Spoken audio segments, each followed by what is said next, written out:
Hey, welcome friends. Today we are gonna see what if Naruto was acts like Sasuke movie.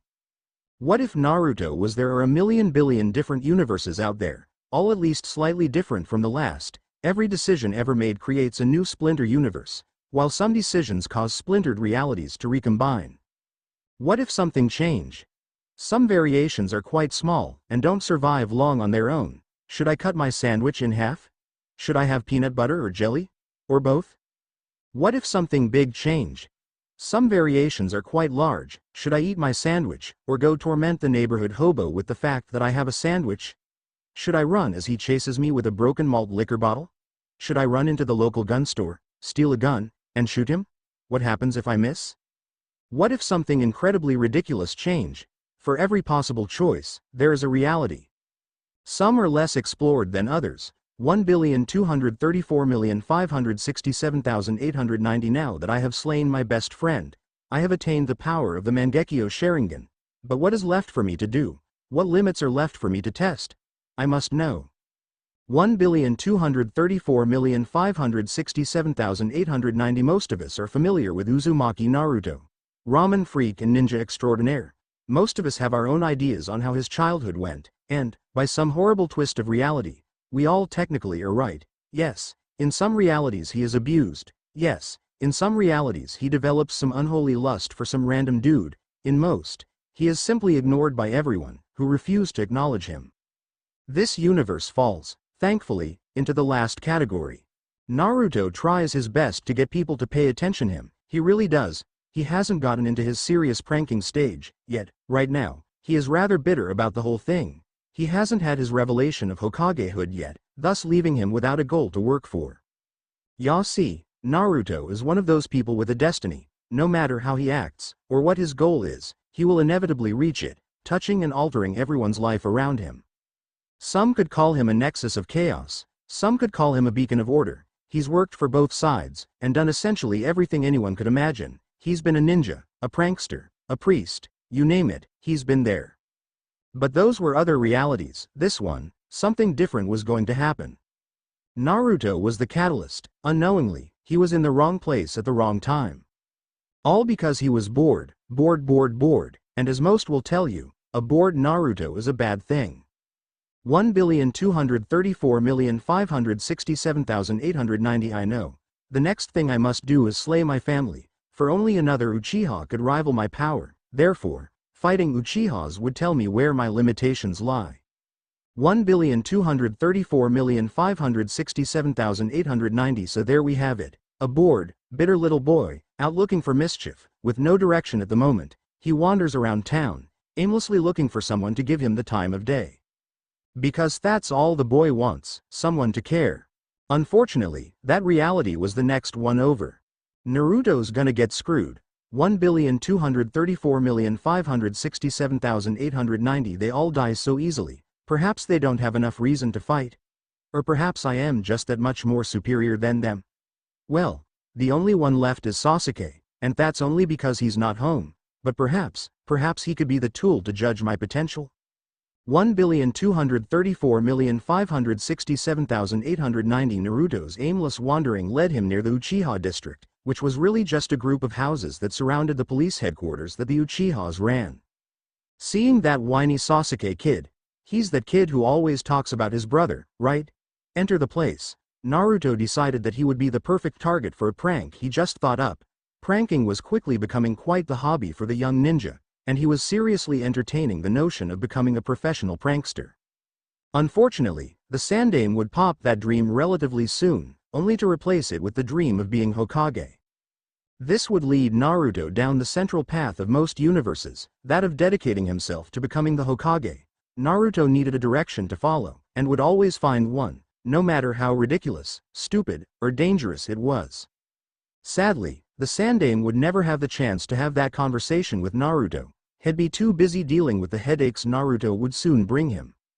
Poor Sandaime. 1,234,567,890. Sasuke, you must hate me, loathe me, despise me, and live in an unsightly manner.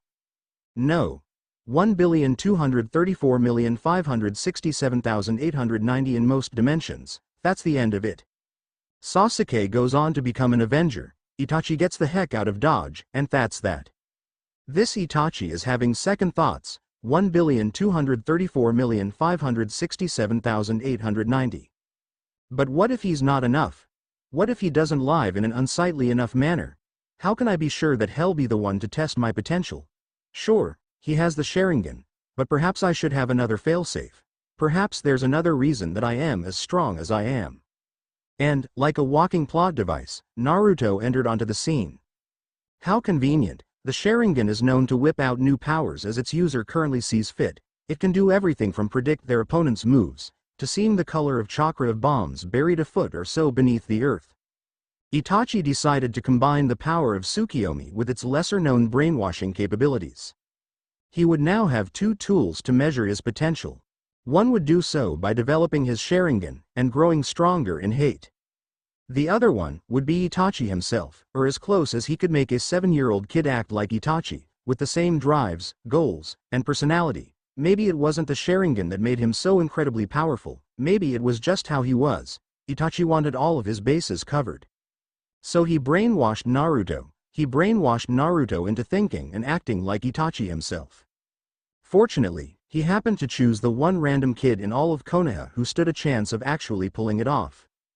Unfortunately, he happened to choose the one random kid in all of Konoha who stood a chance of actually pulling it off. 1,234,567,890. Thus Naruto was changed overnight. In that 72-hour period, Itachi imparted all of the necessary personality changes onto Naruto. He now acted and thought just like Itachi himself did.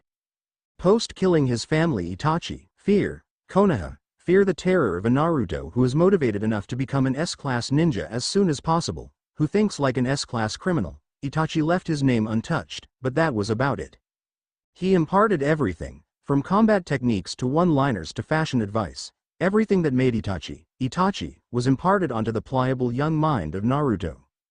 Naruto knew everything about fighting that Itachi knew. Every technique, attack, and skill that Itachi knew, Naruto knew. He just needed to train it into himself, a compulsion that Itachi added so that Naruto did that first after waking up. Everything Itachi knew about social interaction became everything Naruto knew about social interaction. Everything Itachi knew about being Itachi became everything Naruto knew about being Naruto. And when Naruto awoke in the mess that was the Uchiha district, surrounded by loyal Konoha nin investigating the massacre, he thought only one thing. I must train. I am going to go hide in the bomb shelter under Ichiraku's. It's the only safe place remaining. 1,234,567,890. I must train. As a dozen or so ninja administrators were running around the scene panicking, Naruto stood up. I must become stronger. As Naruto began to walk away, as if nothing had happened, only one person saw him. The Hokage, already concerned that somehow Naruto was involved with this terrible massacre, saw the boy get up, so naturally, he went over to talk to the rascal. Naruto, perhaps you can tell me what happened here. While the Hokage spoke in a very grave voice, he didn't expect Naruto to as well. Nor drop down into a kneel. Hokage-sama, I don't remember anything that happened here. I must go train.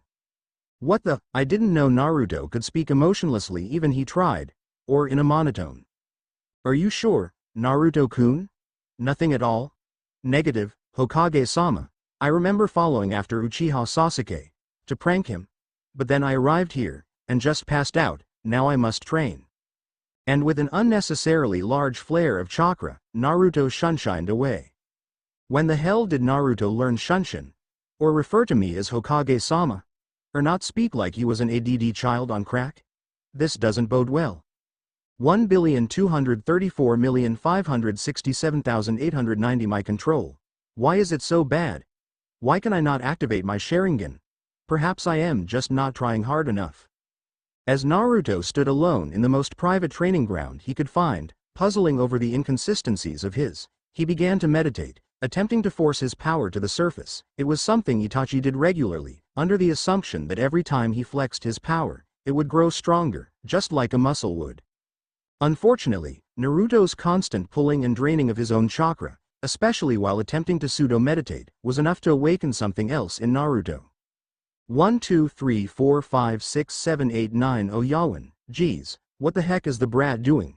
Hasn't that stupid academy of his told him how stupid it was to constantly use up all of his chakra? Might as well lend him a little, before he passes out. Whoa. The second that Kyuubi reached out with a small tendril of chakra, Naruto immediately latched out it, and yanked out as much as he could. Well, this is different. The brat doesn't even know I exist, and yet he draws on my chakra? This smells of opportunity to me. What the hell has he been up to lately? So he was mindfucked by some Uchiha. Well, he's far less annoying this way, and he seems to have a lot more homicidal urges. I might as well encourage such good behavior. Naruto had lucked out that his Biju was originally descended from a species noted for their illusionary skills. Thus it was rather easy for him to twist the chakra into the genjutsu he was used to fighting with, especially with the Kyuubi cooperating with him somewhat. Though my eyes have turned red, I seem to lack the proper amount of tomo, much less the mangekyo. That shall be rectified later. I have had sufficient progress for now. I must go resume my cover. Naruto, upon reviewing his own history, could come to no rationalization for why he acted so ridiculously stupid.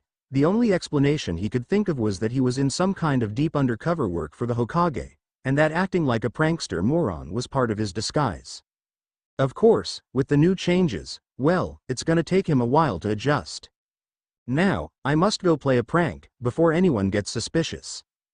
1,234,567,890 now, miss, if you can describe the attacker. Well, he was short, and wore some kind of mask. He stated something about crimes against ramen, and then proceeded to blow up half the restaurant. Then he laughed some really freaky monotone laugh, and walked back out. That's the third time this week a cafe has been blown up. The only one left standing is Ichiraku's. 1,234,567,890. Yes, that was a good prank. No one will suspect that I am not some kind of prankster after that. 1,234,567,890. The Sandane was having a bad week. First, he lost one of the more renowned member of the military police to some kind of suicide. Then he finds out that it wasn't suicide, but actually a psychotic member of the family, who then goes on to kill the rest of the family. And even worse, he seemingly brainwashed the village's Jinchuriki into acting just like him. Who was now treating his earlier life like it was some kind of mission, and was attempting to maintain the mission by attempting to continue it, yet failing miserably because he now thought like a psychotic missing nin. Even worse, the villagers won't even go near him anymore, because he constantly draws upon the Kyuubi somehow. They just see the fact that his eyes are red and run screaming. And it's even worse for the ninjas, who can feel the malevolent chakra he's drawing upon constantly. I thought the seal he had was too strong for something like this to happen? And I still don't know how the lone Uchiha survivor is handling things. Hokage-sama, come quick. Naruto just pulled another prank. Good gods, not again. 1,234,567,890. Itachi, brother, I must kill you, and avenge our family. Sasuke was poised in the psychiatric ward of Konoha General Hospital, just about to be released. It had been a grueling week for him, and the doctors thought he was as good as he was going to get. Foolish little Sasuke, do you really think you can match him? At the sound of a very familiar voice, Sasuke spun around, ready to attack. Only to be stunned at the sight of one of his classmates dressed in what looked to be light Enbu armor of a black high-collared shirt and black shorts. Who then proceeded to poke him in the forehead. Sasuke fell heavily on his ass, not expecting the poke. He couldn't do much more than stare at what his senses were telling him was Itachi, and yet not. And when Naruto's oddly red eyes flared again, Sasuke passed out. Naruto was attempting to use Tsukiyomi on him, but of course, it didn't quite work as intended. After all, he only had the Kyuubi's chakra to work with, and the Kyuubi warped the techniques to what he wanted.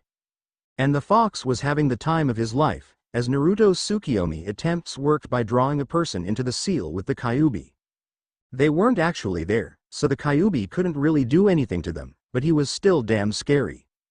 1,234,567,890. So you just found him in his room, screaming and covered in his own urine? Yeah, I guess he wasn't quite ready to be released yet.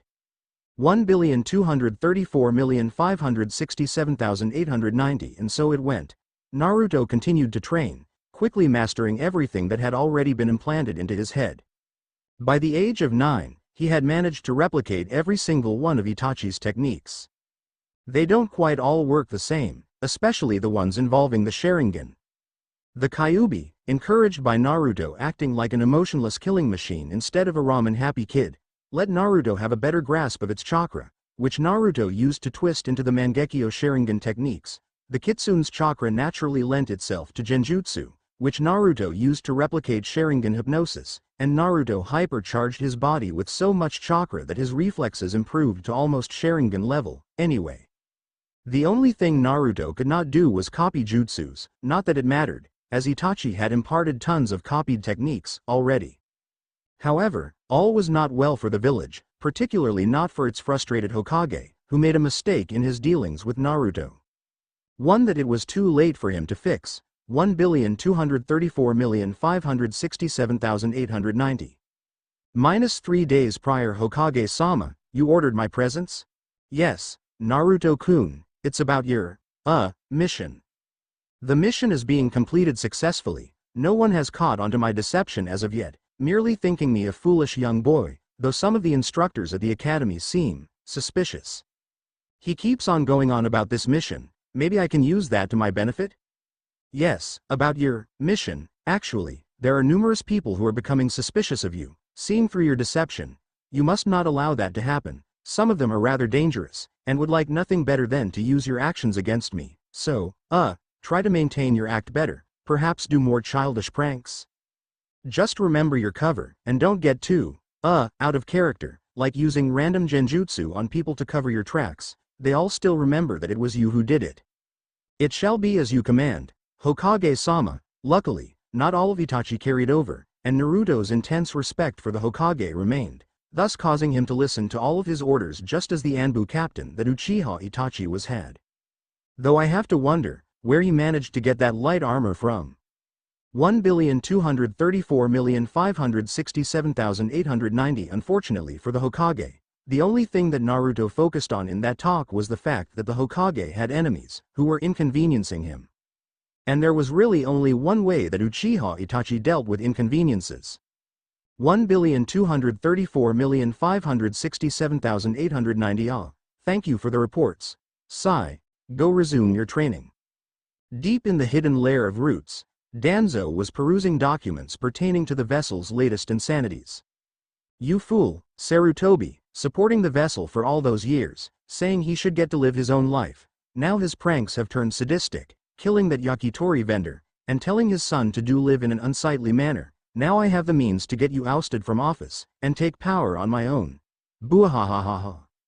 Unfortunately for Danzo, his stronghold had been rather easily penetrated by said Jinchuriki. Actually, if he had been paying any attention, he would have noticed the screams that abruptly ended coming from the entrance to his villainous lair. Naruto didn't really believe in stealth, as he felt that there was nothing around that could stop him. Anyway, after all, anything he had to make his missions harder just further tested his own potential, right? So he was just walking through the base, staring everyone into unconsciousness. The fact that the Kyuubi was literally having a party inside the seal with all the people's minds who had been sucked into there with him was besides the point. Naruto didn't know anything about that yet, and so, as Danzo was laughing evilly, Naruto walked into the room. What are you doing here, Gurk? Before Danzo could even lift up his single arm to defend himself, Naruto appeared next to him, and swiftly cut his throat.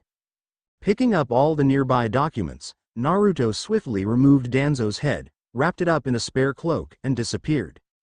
The next morning, the Hokage would nearly have a heart attack when he unwrapped the package on his desk, accompanied only by a note. Mission success. The fact that it was written in crayon, on a page ripped from a coloring book that the Sandaime himself had bought for Naruto years ago, just made it all a little creepier. Uzumaki-san, it's your turn up. Naruto was now 10, attending academy classes as his cover dictated. Not that he really paid attention in class at the moment. He was working on a report for the Hokage while some kind of henge test was going on. The academy teachers kept on trying to boost Naruto up a few grades, just to get him to graduate and get the hell out of their classes, but Naruto refused each time, thinking that no one would ever believe his cover of a prankster moron if he graduated early. So now they just ignored him, and let him do what he wanted, in hopes that he doesn't kill them. The only thing they made him do was take part in class tests, and that's only because the Hokage forced them to. It was punishment for the original way they treated him, not that the Hokage ever told them that. And the instructors had reason to be terrified. For example, the current test was a henge review. All the student had to do was transform into whoever the current instructor was. Being a little young, most of the kids didn't do all that well, but then, that was expected. Naruto, of course, did it perfectly. Then he realized he did it perfectly, and that would not fit into his disguise.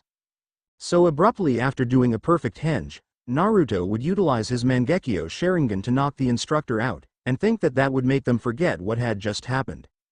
Some of the instructors were on a first-name basis with the Kyuubi by now.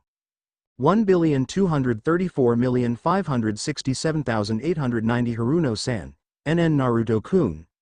Other things had changed about the class dynamics. For one, Uchiha Sasuke had not become the class heartthrob. Most of the class actually thought he was some kind of cowardly loser, with the way he reacted around Naruto all of the time. That, and the adult diapers he had to wear for the first year after the massacre smelled rather awful. No, the girls had decided to latch onto a different boy. One who managed to be coolly arrogant, yet oddly polite, about everything. And who managed to do everything perfectly. Hell, he could even stare the teachers into unconsciousness. So Naruto was the target of numerous kunoichi hopefuls' lusts. Yamanaka Ino and Haruno Sakura being amongst the two biggest. I need to borrow a crayon, for my mission for my coloring, one of mine broke. The fact that he seemed to be some kind of artist, with the way he was always doing something in that coloring book of his, also helped. Here, Naruto-kun. Thank you, Haruno-san, 1,234,567,890. Sigh. Well, it could have been worse. He could have ended up completely crazy, and just attacked everyone who moves. At least he still respects me. The Hokage sat, musing in his office. Actually, he had quite a bit of free time lately, as most of what he used to have to do was maneuver against his political opponents. Opponents who had been dying rather sudden deaths of late, and whose heads, along with a report drawn in various crayon colors, would appear on his desk sometime the next day. Sometimes the reports also had pictures of monkeys and horses on them, which was also a bit disconcerting. Yes, Sarutobi had a lot of free time lately, with the way things were going. Maybe I should spend some more time with Konohamaru. He's getting rather antsy for ninja training lately. I was going to assign Ebisu to help him, but perhaps he'll have time now to personally do it? Sarutobi's biggest worry, really, was how Naruto would react when he found out about the Kyuubi. 1,234,567,890 way back when I last talked to the Rokubi, all he could do was bitch about his last container, about how boring and annoying the little meatbag was. Man, did I totally luck out or what? The Kyuubi sat in his Kyuubi den within the seal. A seal that had a constant stream of visitors. It was Naruto's preferred method of dealing with nuisances. Most of the genjutsu Itachi used relied on the Sharingan some way or other, and that passed on to Naruto as well. Sure, he could pull of genjutsu that didn't involve his eyes, but it had been drilled into him that that was his preferred method. And since Naruto didn't actually have special eyes, he just sorta tried to use the Mangekyo while causing his eyes to become red in the only way he knew. By drawing on the Kyuubi's chakra. Not that he knew what exactly he was drawing on. Naruto thought he was just using the Sharingan, after all. But with his constant focusing of the Biju's chakra, the Kyuubi had managed to work out a way to pull people into the seal with him. And since Naruto did it so often, the Kyuubi never got bored. Yup, one day, he'll have to thank the meatbag that screwed with the kid. Life would be so boring otherwise. 1,234,567,890 now. Most of you are probably wondering why people don't flee in panic whenever Naruto was around, since he was constantly drawing on the Kyuubi's chakra to create his Sharingan. The answer is that they do. What, are you crazy or something? Would you want to hang out around a Jinchuriki who has hair-trigger violent reactions ingrained into him, that usually involve forcing you to deal with a Biju inside his head? Of course, it mostly just translated to an aura of menace. The older people knew what was causing it, which is what caused them to flee. The kids, though, it just made him cool. The girls were attracted to it, and the boys didn't fuck with him because of it. It was like meeting an Italian man wearing a pinky ring. You just knew he was in the mafia. In point of fact, the only one who had ever been Tsukiyomi amongst the kids was Sasuke. Speaking of Sasuke, at the age of 10, he had managed to overcome most of his fear. He had managed to mentally prep himself, knowing that Naruto wasn't actually Itachi. No matter how much his senses told him otherwise, or how much Naruto called him foolish little Sasuke, and told him to live in an unsightly manner. After all, Naruto told a lot of people to live in an unsightly manner. It was just one of his idiosyncrasies. So Sasuke had manned up, and confronted Naruto. Unfortunately, Naruto had been in the middle of his mission reports, dealing with some random ninjas' untimely death. If they had lived in a more unsightly manner, perhaps they could have survived longer.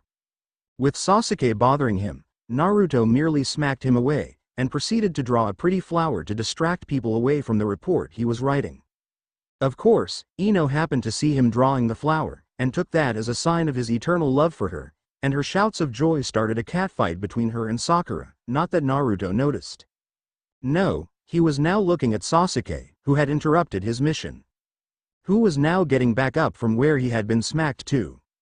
Foolish little Sasuke, you clearly do not loathe me enough yet, but you will.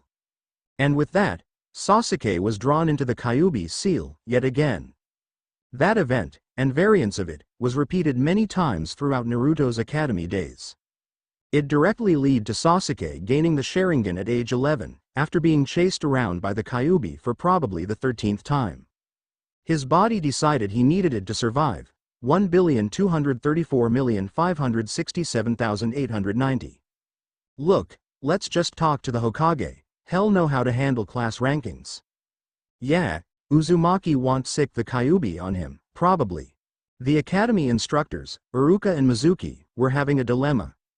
See, Naruto was clearly the top of the class. However, they had received an anonymous note that said that if Naruto's cover of a prankster moron was broken by them, they'd both die horrible deaths. Naruto should really learn that he's the only one who writes these notes in crayon on coloring books. And that he's the only one who has random doodles on the page. So, the instructors were at an impasse. They didn't know how to handle the situation. Thus, they brought their case to the Hokage. Fine, I'll make the teams. Great, well, I do have the time. Now, which of these kids can actually survive interacting with Naruto out in the field? The Hokage had initially intended upon making Naruto a special genin after graduation, to save everyone the trouble of having to deal with him on a team.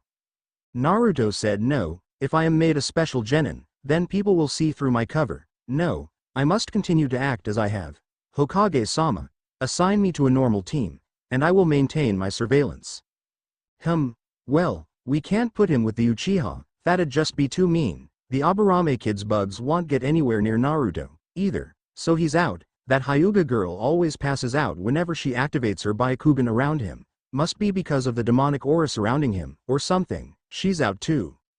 The Inuzuka is out for the same reason as the Aburame. That dog of his just cowers in the corner whenever Naruto is around. In fact, out of the remaining class, the only people who actually want to be around him are the Haruno and Yamanaka girls. Now, out of the senseis, the only one which has any experience dealing with Itachi is 1,234,567,890. The academy graduation test had been rather easy. Iruka, after he recovered from being sucked into the Kyuubi seal, had given Naruto his Hite 8 for passing, and told the class to come back later to hear team assignments. Mizuki never once considered approaching anyone to steal the Forbidden Scroll. He knew firsthand what exactly Naruto did to anyone who displeased the Hokage, and stealing the Forbidden Scroll was right up there with displeasing the Hokage. He was firmly on the straight and narrow path that would let him avoid Naruto for the rest of his life, if he got lucky. And if that meant not betraying the village, then he was willing to sacrifice such attempts. And now Mizuki was announcing teams. Team 7 is Haruno Sakura, Yamanaka Ino, and Uzumaki Naruto. Your Junin sensei is Hitaki Kakashi. Team 8 is Aburame Shino, Inuzuka Kiba, and Hyuga Hinata. Your Junin sensei is Yuhi Kurenai. Right about now, Ino and Sakura were rather confused. Weren't teams normally 2 boys and 1 girl? And why wasn't the Rookie of the Year announced? Not that they were complaining about their own team, though, they both were rather overjoyed. Team 10 is Uchiha Sasuke, Shoji Akamichi, and Nara Shikamaru. Your Junin sensei is Sarutobi Isuma. That's all, come back later to meet with your teacher. Sakura was unable to hold back her question, but sensei, you never announced who the rookie of the year was. At this, Mizuki began to sweat. Damn Maruka. I can't believe I lost the coin toss and had to announce teams. I just knew someone was going to ask this. Of course, it wasn't just a coin toss that had determined that Mizuki would read the team list off. Naruto had decided the day before that it was time for another prank. This time, it had involved burning down Iruka's house. So Iruka was a little busy at the moment, what with the loss of his house and all. Luckily, most of his possessions were salvageable, but he still needed a new house. Well, there was no rookie of the year this year, now if that's it, But Mizuki-sensei, what about Naruto-kun? He was clearly the best in the class. Ino decided to chime in too, curious as well at why Naruto wasn't being acknowledged. Mizuki was panicking now. Glancing around the room, he accidentally looked over at Naruto, who was busy doing whatever it was he did in his coloring book. Naruto drew his finger across his neck, without even looking up. Mizuki gulped. Nope, I don't even know why you'd say that, now come back later. And with that, Mizuki fled the room. The two girls just looked at each other oddly, and then shrugged. Naruto began to cross out the report he had just started, with the topic header of Academy Teacher Mizuki. 1,234,567,890 Hokage-sama. You called? Yes, Kakashi. You're to get a genin team again this year. You know I am just going to fail them, right? You were specially chosen to be this team's sensei. I don't think you could fail them if you tried. Specially chosen. What, did I get the Uchiha or something? That's the only one. Good God, it's not what I am thinking, is it? It probably is, Kakashi, it probably is. You're the only Junin present at the moment that spent a significant amount of time with Uchiha Itachi before he went psycho, therefore, you're the best choice to be his sensei. God damn it, 1,234,567,890 him. Now that I have become a genin, I am at a loss with how I should proceed with my mission. Naruto sat outside the academy building, waiting for everyone to come back. I shall have significantly less time to observe and dispatch the Hokage's enemies. He was currently trying to reconcile his mission with everything else going on. My sensei is the copy nin. Why would they put such a powerful Junin on the same team as me? Is that not redundant? His current rationalizations for his actions did not answer the questions, which meant that he had merely to logic out the new correct answer. Also, the team formation tradition of 2 men and 1 woman were broken. How do these all relate? He was casually munching on a stick of Pocky as he thought, something that the grocers of Konoha praised the gods for. As long as they happened to have Pocky in stock, they were never Tsukiomi'd. If they didn't, Naruto tended to render them unconscious, and then search their backroom for Pocky they might be attempting to hide from him. Putting myself and an elite Junin on the same team as 2 girls, they must somehow be important. This must be some form of guard duty, but why Yamanaka and Haruno? Only Yamanaka has bloodline jutsus, what would there be to protect about Haruno? Also, the Pocky sales throughout the city had greatly diminished after Itachi's departure from Konoha. They rose back up, but only after they managed to create a ramen-flavored Pocky. Naruto was the only one who bought them, but he had threatened them until they gave in, and made his special Pocky. Of course, it couldn't just be sold exclusively to him, as that might compromise his cover, so they had to make enough to stock their shelves with it, which didn't make any difference, as Naruto was the only one who bought them, anyway. Maybe she has an emerging bloodline, characterized by pink hair? That would make sense. Konohagakure has a policy of defending all emerging bloodlines. It must be a rather powerful one, then, but why Yamanaka, too? Are the Yamanaka jutsus finally turning into a bloodline limit, as well? Once Naruto got it into his head that he knew what was going on, no one would ever be able to change it. 1,234,567,890 No way, Ino pig. I'll be the first to ask Naruto-kun to lunch. Over my dead body, forehead, I'll be the first one to go out with him. As the 2 girls raced back towards the academy, after attempting to find where Naruto went, not realizing that he had actually never left, they were surprised by Naruto dropping down in front of them. Yamanaka-san, Haruno-san, the time to meet our sensei is soon. The two girls looked at each other. One could literally see the lightning flaring up between them, as they seemed to be in some sort of violent competition.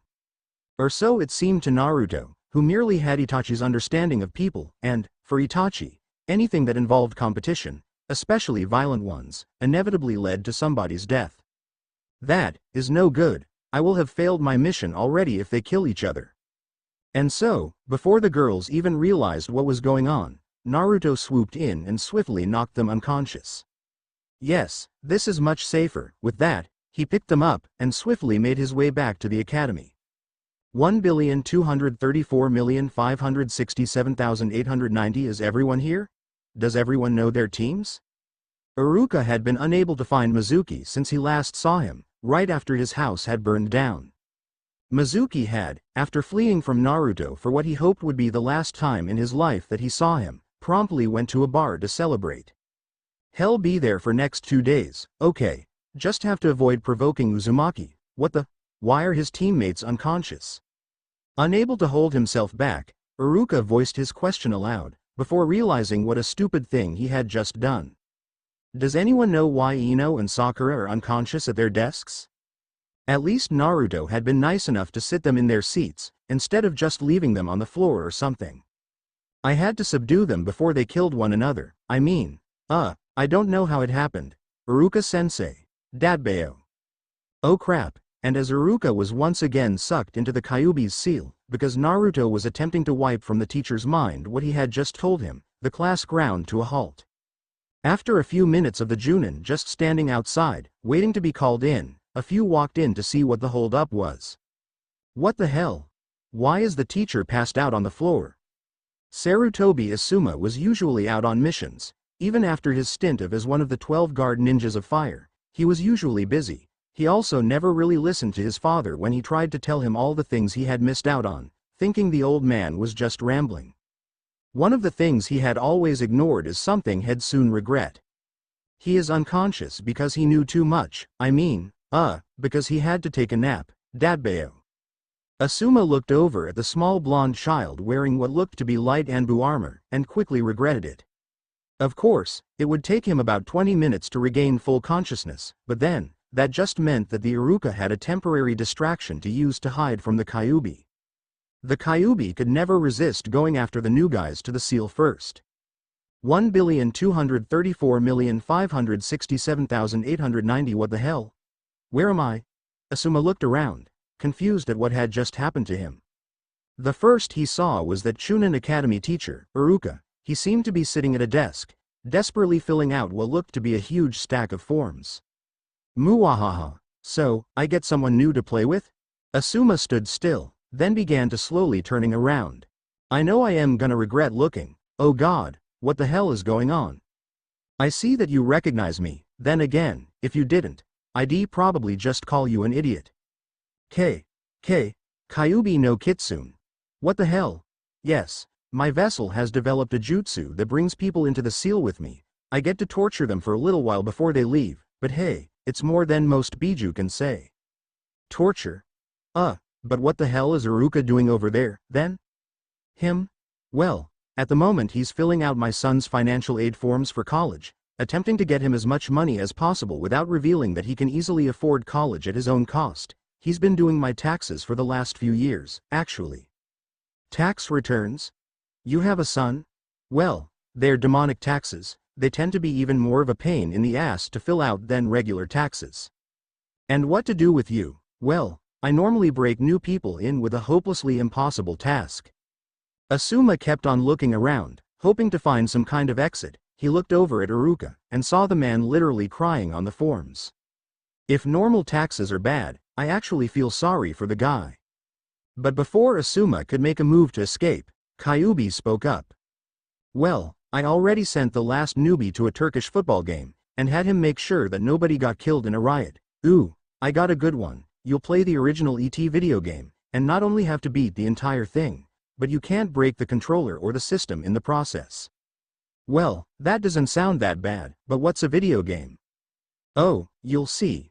1,234,567,890. So, how long do ya think Asuma is gonna lie there twitching? It looks like he's having some kind of terrible nightmare. A few of the Junin were standing around the front of the classroom, entirely confused at what was going on. The students were less confused, having seen similar things happen before. They knew it had to do with Naruto, they just didn't have a single clue what he was doing to them. Luckily, though, Iruka managed to wake up. I swear, he'll find the missing W2. Thank God, it's over. What the hell is going on, Iruka? Why were you and Asuma unconscious? Iruka looked up, seeing the Junin surrounding him. Oh, sorry, Kurenai-san. I was, taking a nap. Don't worry about Asuma, poor fella. He's, taking a nap too. Someone should probably go take care of him elsewhere. I'll watch his team for him until he wakes up. With that, Iruka quickly proceeded to list out all the teams, sending out all the genin present. Except, unfortunately, Kakashi wasn't here yet. So he was stuck with Team 7 and Team 10, both waiting on missing senseis, though to be fair one was merely being tortured in one of the cruelest fashions known to man. Iruka was seated behind his desk, head held down. He didn't want to make any accidental eye contact with Naruto, nor do anything to set him off. Unfortunately, it was getting around to the time that Naruto usually spent training, and he was getting a little antsy. Team 10 was also a little confused, thinking they got a real loser of a sensei. Iruka-sensei. Where is our Junin-sensei? Dadbeo. Iruka twitched. Uzumaki-san. Kakashi, your sensei, is notorious for being late. He'll be here soon. Well, what about our sensei? I mean, we actually saw him, and then he passed out, just like all you teachers tend to do. Choji spoke up, as he was getting rather hungry, and his teacher napping was interfering with his mealtime. Iruka began to sweat, as Naruto stared directly at him, eyes boring into him. Oh, Asuma just, had a long night last night. He's really, tired. Just give him a little bit, and he'll be. Oh God, the horror. I didn't know anything could be that incredibly frustrating. There he is now, poor man. I'll go get him for you. As Iruka stepped out of the room, Kakashi stepped in. Okay. Kakashi.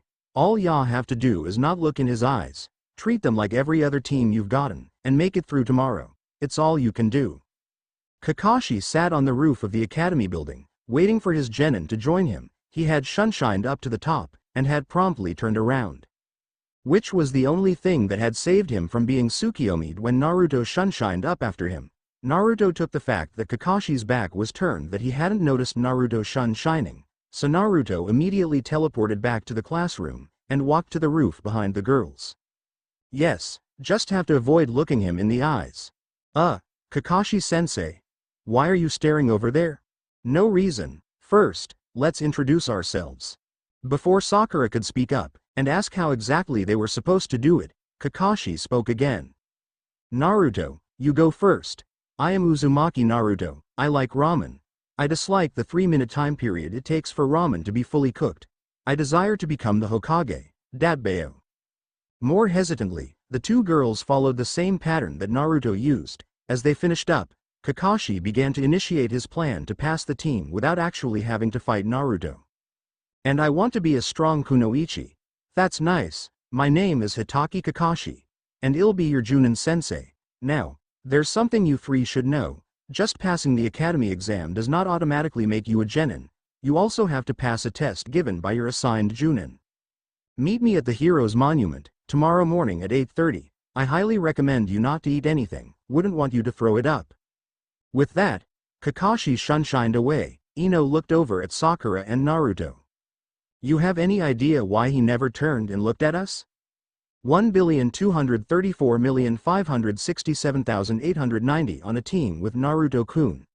On a team with Naruto-kun. Yes. I'll show you, Ino pig. The power of love will prevail. Sakura was skipping along behind Naruto. Normally, Naruto would disappear after classes. He would go train, or eat ramen, or continue his mission. Today, though, was different. With the revelation of what his new mission was, he could no longer afford to avoid his fangirls. And goddamn did he regret it. It wouldn't be so bad if it was just Sakura skipping along behind him. No, Ino was also walking with him, babbling something about flowers, or some other nonsense. Naruto just grunted every so often. He figured that was safer than his usual way of dealing with annoying people. But he was really close to just Tsukiyomi-ing one of them. So he walked over to the training ground, with Sakura and Ino alternating between rambling, giggling, and fighting each other, and they had yet to notice that Naruto was ignoring them. That new bloodline of Harunos had better be worth this. 1,234,567,890. Okay, guys, we have a new member this week. I hope you'll all welcome him, just as everyone else welcomed you. A number of adults were sitting around a few tables, in somebody's living room. The front door opened, and in walked Asuma, being led by Iruka. Patting Asuma on the shoulder, Iruka walked over to an empty seat. Awkwardly, Asuma stood in front of the assembled group, before speaking. Hi, my name is Asuma, and I've been tortured by the Kyuubi. Hi Asuma, 1,234,567,890. Naruto began to train, as he usually did. What the hell is he doing?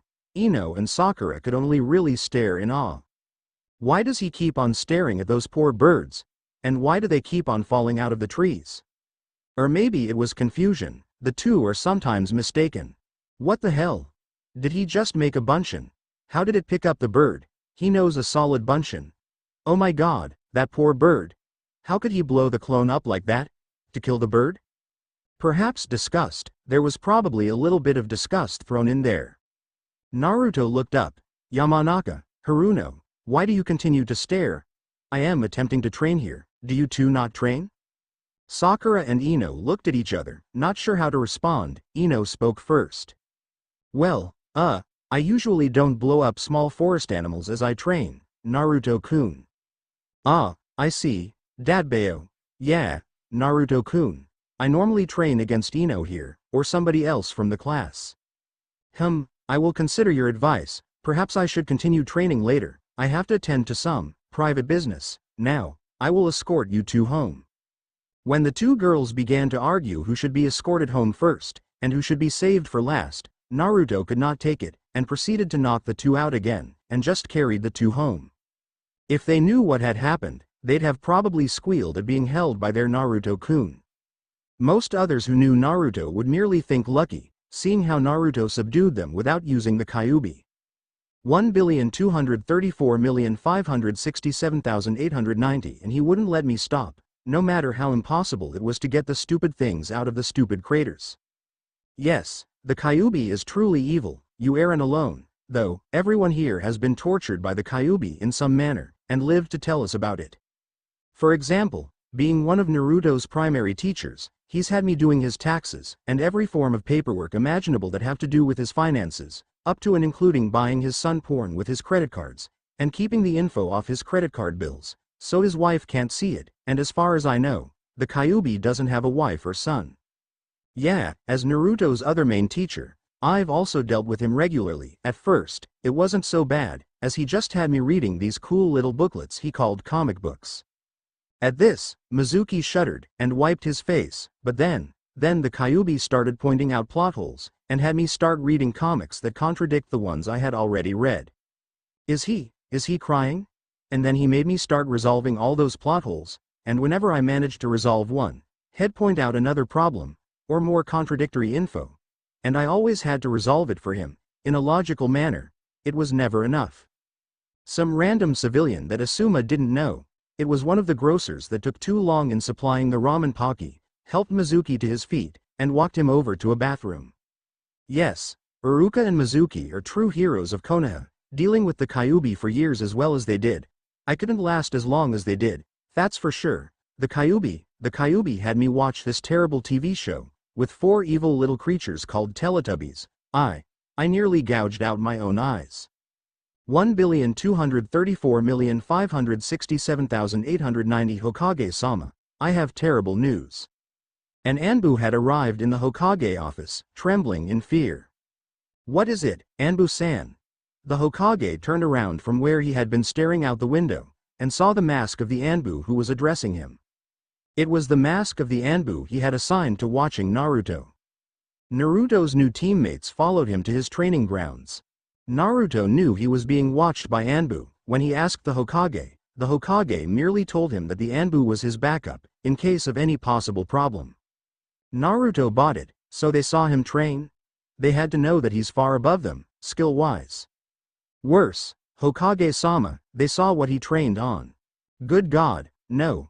Don't tell me they objected to Naruto training on the animals, did they? It took me 2 whole weeks to convince him it was okay not to train on humans all the time. I am sorry, Hokage-sama, that is exactly what happened. Oh, no, today is the weekly therapy meeting, isn't it? Someone alert them at once. The people that Naruto always used to train on are there.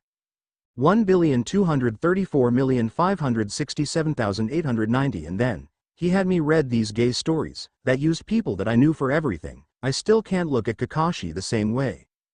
Alright. Guys, it looks like it's dinner time. I ordered some pizza, so we just have to wait for the delivery person to get here. The doorbell rang. Iruka went to get it. He opened the door, gasped, and fell to the floor with a thump.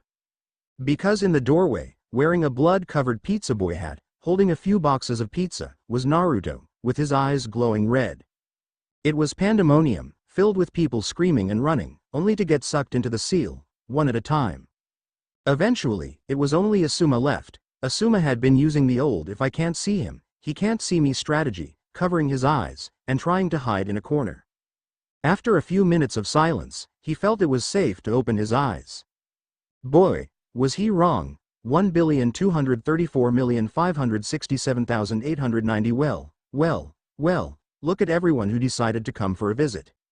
Asuma could only scream. 1,234,567,890 no, I am too late. Sarutobi had arrived at Iruka's house, the place where the Kyuubi's therapy group regularly met. All he found were signs of the carnage that Naruto had caused, which, oddly enough, did not actually involve any blood, guts, or other things usually associated with carnage. Instead, there were merely bodies strewn everywhere, all unconscious, and a bunch of slices of pizza. Well, at least he's done now. I'll send some Anbu out to find him and to ask him to report in for a briefing, or something. That usually works. 1,234,567,890 well. You've all gone over the slip and slide. What can we do next? Oh God, the pain. There were like 100 rocks under that thing. Oh, were there? I suppose that I'll have to do something about all your injuries, then. Now, where did I put all the rubbing alcohol? 1,234,567,890. Oh, Naruto-kun, just a little lower, yeah. Is she dreaming about that crazy Kyuubi kid again? Yes, dear, he dropped her off in the doorway like this. Sakura's parents were standing over the girl, who had been moved to her bed. They, at first, had objected to her lusting over that darn Kyuubi kid, not being ninjas. They weren't in the know about some of Naruto's changes, so her dad tried to march on over to the kid and tell him to stay away from his daughter. When Sakura's dad woke up 2 hours later, he decided that any decision Naruto wanted to make about anything was fine by him, as long as he never used that technique on him again. So now, they just put up with it. There wasn't anything they could do to stop their daughter from liking Naruto, especially now that he was on her team and everything. Might as well let her sleep it off. She had a note pinned to her shirt saying she needed to be at the training grounds tomorrow morning. 1,234,567,890 now that my training is complete, it is time to eat, but what should I get? Naruto stood in a grocery aisle, which had an odd assortment of goods on it. All it had was instant ramen, pocky flavored ramen, and ramen flavored pocky, and milk. That was it. The grocers decided it was easier just to keep Naruto in one place in their store, to keep him from wandering around and causing a panic. Fortunately, that plan worked. However, it only really mattered when the store was open, which it wasn't right now. Because the owner and his assistant were both lying unconscious on Iruka's floor. It really didn't make much of a difference. They rarely asked for payment from Naruto. Either he gave it, or he didn't, or he decided that they knew too much about his eating habits, and decided to wipe that info from their memory, lest they help some assassin poison him. I think I shall go with the miso ramen flavored pocky tonight.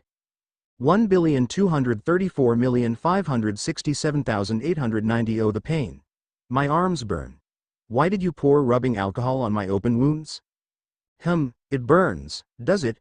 Well, I just happen to have this stuff here called icy hot, maybe that'll help with the burning?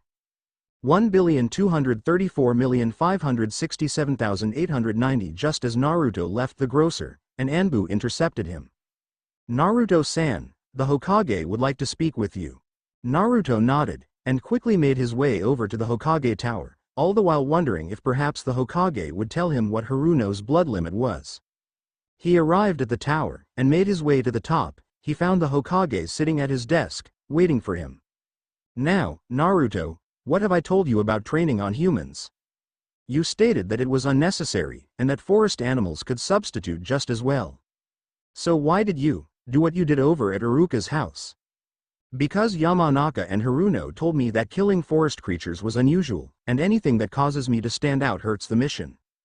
Well, Naruto, you have to stop training on those people, they can't handle it. Yes, Hokage-sama, I'll be on my way. With that, Naruto shunshined away. Wait a second, he only agreed to not train on those people anymore. What about everyone else in Konoha? 1,234,567,890 why? God.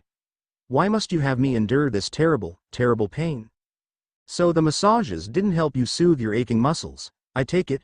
Or maybe it was just the fact that they were done with large meat tenderizers. What to do next? Some of you have started to disappear, so it looks like our time is short. How about a nice game of Russian roulette? 1,234,567,890. One by one, people began awakening within the confines of Konoha General Hospital. Each of them awoke, sobbing, yet relieved to be safe. And sadly, this is a regular scene at the hospital. 1,234,567,890. It was bright and early that Yamanaka Ino awoke, ready to take on the day.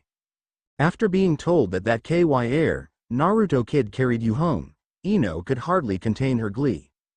Of course, being told that Naruto was also carrying Sakura at the same time killed her mood a little.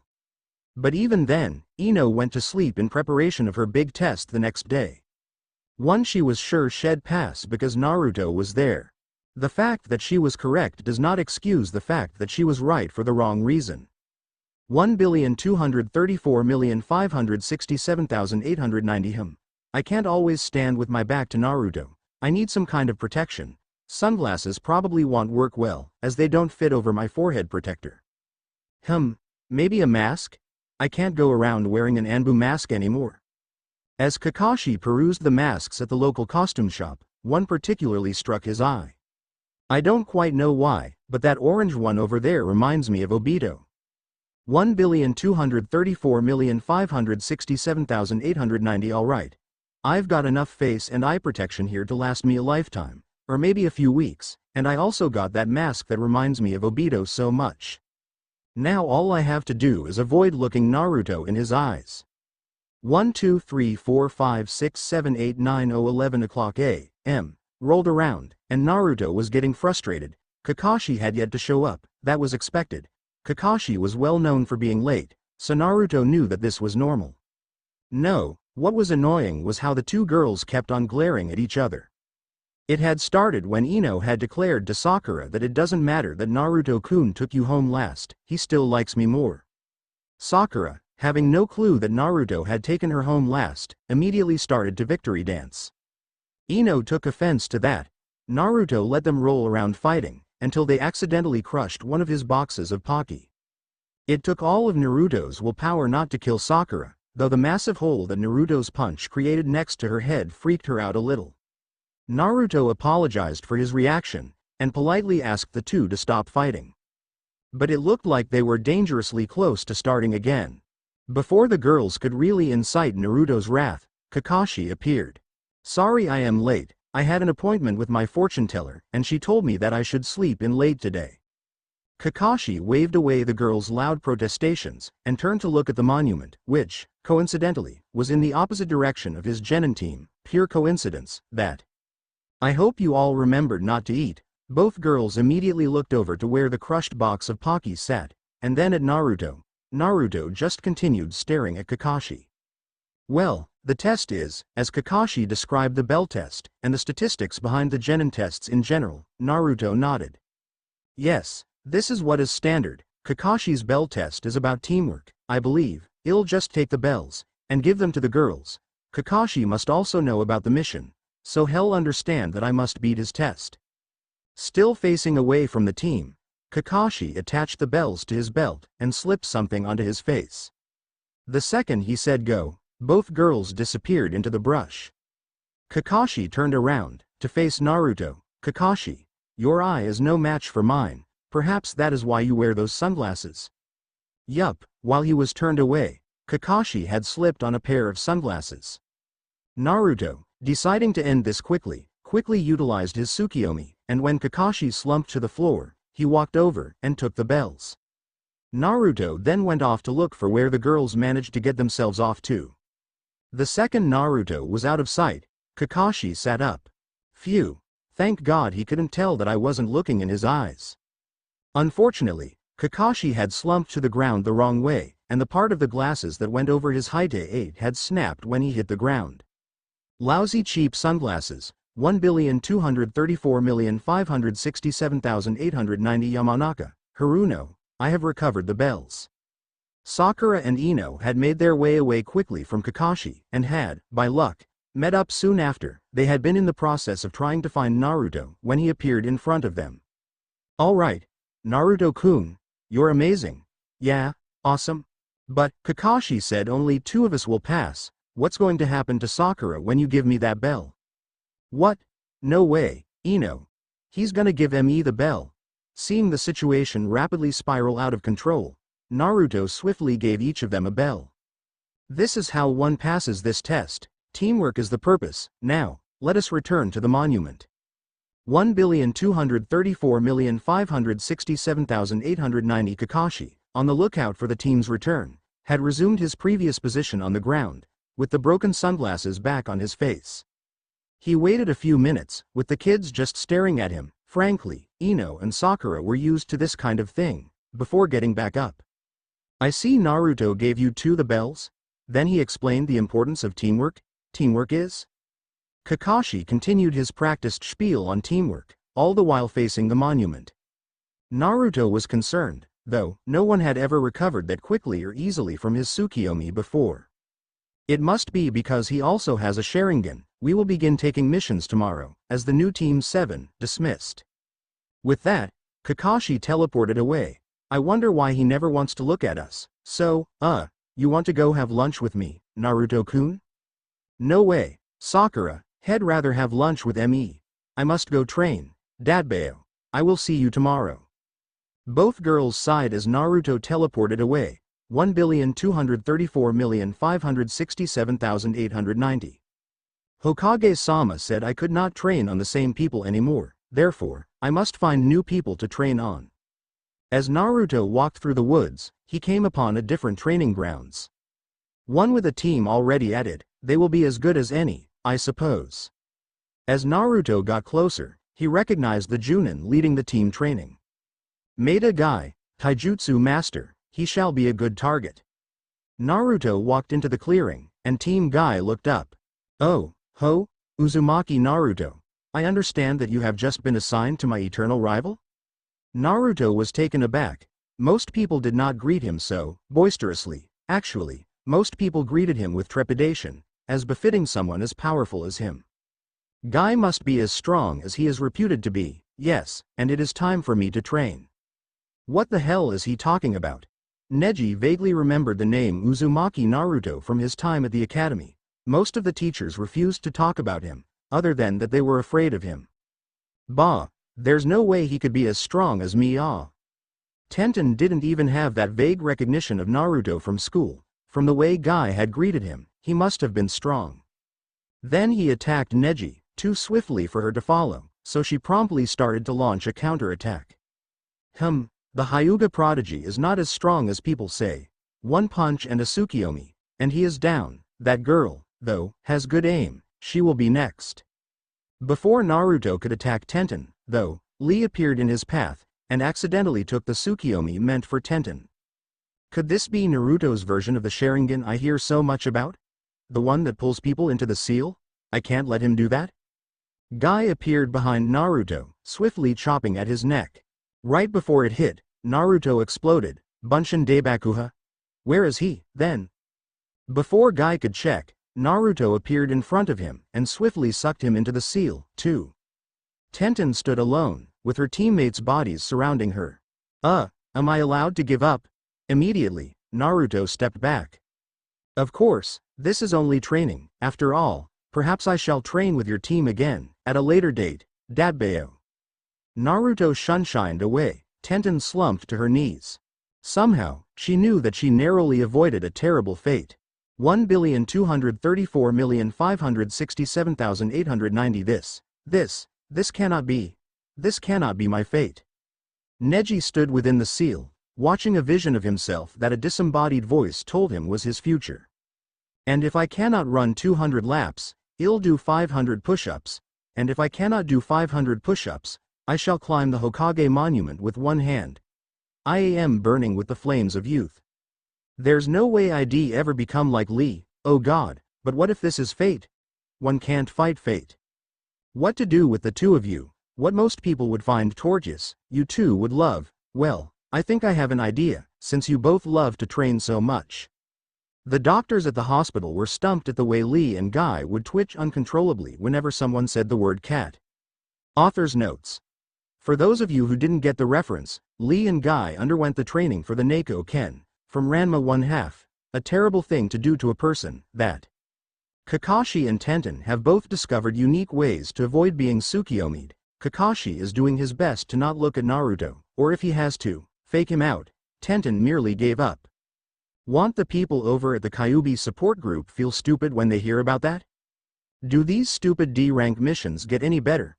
I mean, all we've done is gardening, and picking up litter, and other worthless things. Calm yourself, Yamanaka. D-rank missions are essential parts of being a genin, even if they are distasteful. Protocol dictates that the team must complete a certain amount of D-rank missions before being allowed to do higher rank ones. But Naruto-kun, they're all so boring. I am sure that's what Ino was talking about. I just don't feel like a ninja when I am doing these. Less chattering, more painting.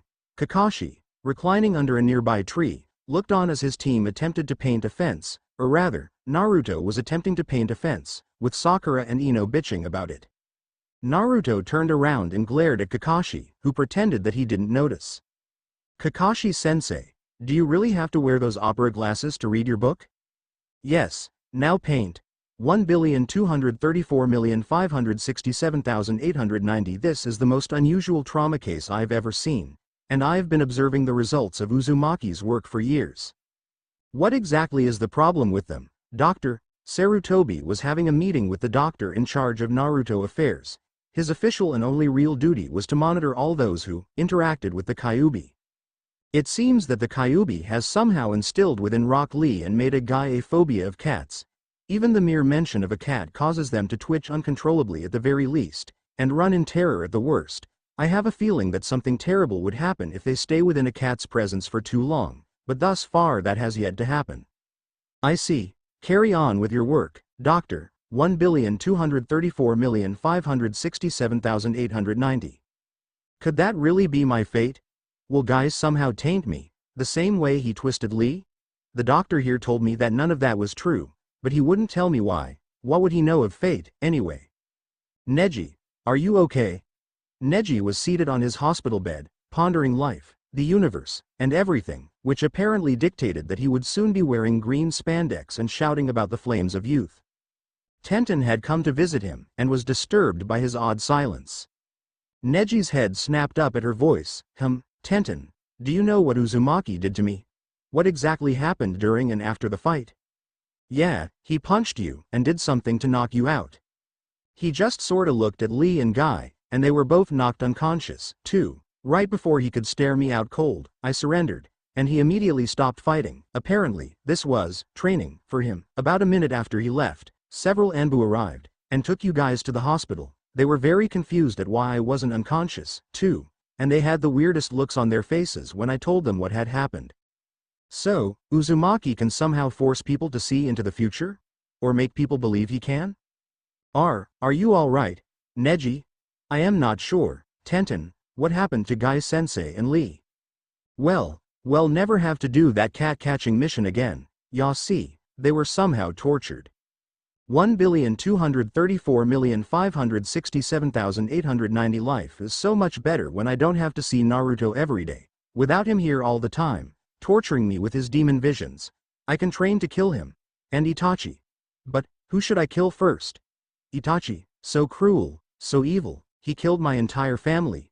But Naruto, he's, well, also cruel and evil. Who should I choose?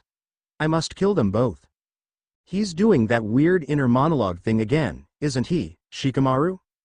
Yeah, it's like the third time today. I wonder what he's thinking about, though he should really control the evil laughter. It might make his reputation even worse.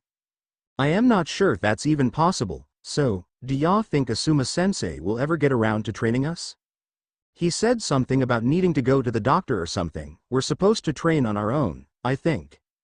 So, y'all wanna go get something to eat? Sure, what about Sasuke? I guess leave him be, I haven't seen him so happy for a while. Muahahahaha. I will kill them both. 1,234,567,890. Well, that's it for missions for the day. I'll go hand in the report to the Hokage. We'll meet up again tomorrow. Kakashi shunshined away, leaving Naruto with Sakura and Ino. D-rank missions are far beneath me, but I cannot blow my cover. I must complete them, no matter how boring or distasteful they are. I must go to train. I suggest you two do the same, Dadbeo. Before the girls could protest, Naruto teleported away. He was on the verge of just Tsukiyomi-ing them, from the sheer amount they managed to chatter. Both girls pouted, looked at each other, and shrugged. Maybe Naruto-kun likes strong women. I guess we go train, then. 1,234,567,890 Who can I go train on? Naruto wandered through town, looking for someone to train against. Earlier in life, he had tried to find a normal training partner, but everybody declined. So Naruto decided that he'd just have to make do with what he could, and would train his genjutsu on anyone he could find, and if they were ninja, he might train his other skills, too. Muahahahaha. I will kill them both. Target. Acquired. Poor Sasuke. 1,234,567,890 Yes. Now I must train, to defeat Naruto. He stands no chance against the full might of an Uchiha. Sasuke's bubble was swiftly burst. It was kind of sad, really. Foolish little Sasuke, haven't you learned yet that I too possess the abilities of the Uchiha? What? Naruto. Your eyes are no match for mine. Sasuke, if you ever want to defeat me, you will have to hate me more, and live in a more unsightly manner, Dadbeo. No thump. 1,234,567,890 It's the littlest Uchiha again in my humble abode. Well, I guess we can resume where we left off. No, I can't take any more. Hey, if you thought the Mary-Kate and Ashley detective movies were bad, I just found these lovely cartoons. I believe they're called One Piece dubs. No, 1,234,567,890 I mustn't jump to conclusions. Uzumaki might just be messing with my head. I need to discover what exactly his technique does. I hope. Nay. I pray that this is not my fate. Neji. What are you doing? And why are you holding one of Guy's spandex outfits? Neji's head snapped up. He swiftly hid the spandex in one of his pockets, ashamed to be caught holding it. I am contemplating fate, Tenten. Tenten looked at him oddly. Then why do you have one of those ridiculous outfits? Anyway, we need to hurry, Guy-sensei said to be at the training grounds, and you know what happens when we're late. Tenten turned and left. With a sigh, Neji began walking behind Tenten, wondering why fate seemed to hate him so much. 1,234,567,892 weeks. It had been 2 weeks since Naruto's last training session, with the unfortunate Uchiha Sasuke. Sasuke had been unusually scarred by the Kyuubi's latest torture, and had been seen wandering around Konoha talking about pirates. After hearing of Naruto's latest training on Sasuke, the Sandaime put his foot down. Naruto, it must stop. Consider this an order. You are no longer allowed to use your, Tsukiyomi on a Konoha citizen. What about in life or death situations, Hokage-sama? Fine, but that's it. Sarutobi had thought that would be the end of it. Naruto still persisted in training on random ninjas, randomly attacking them and kicking their asses. He had yet to use any form of genjutsu, complying with the Hokage's orders. However, one thing the Hokage forgot was the incredible extent that an Uchiha could justify their activities to. Itachi decided that killing his own family was completely justifiable, seeing as he just wanted to know his limitations. It wasn't his fault that their limits were far below his own. Sasuke would one day decide that it was okay to betray Konoha and join their greatest enemy, in the pursuit of power. After all, he needed to be stronger, so he could kill Itachi, or Naruto, whoever. And Naruto, who, while being no Uchiha, thought like one. He decided that any situation that involved him training was a life or death situation for his opponent. And it was all the Hokage's fault. 1,234,567,890. Alright, Team 7, this is your 49th D-rank mission, you must go weed. As the Hokage droned on about yet another D-rank mission, the two girls of Team 7 groaned. They had gotten into the rhythm of the meaningless activity, and went about it as professionally as they could. As Naruto usually did, but now, Naruto was frustrated. It had been 2 weeks since he had been last allowed to train as he felt was necessary, 2 weeks since he had last been allowed to grow as he felt he should. He was on edge. Hokage-sama, perhaps we could have a higher-ranked mission. Datbeo. Sarutobi paused. Naruto had yet to ask for a higher-ranked mission, presumably because it would break his cover as the dead last moron to take higher-ranked missions. Maybe he's attempting to maintain his cover here.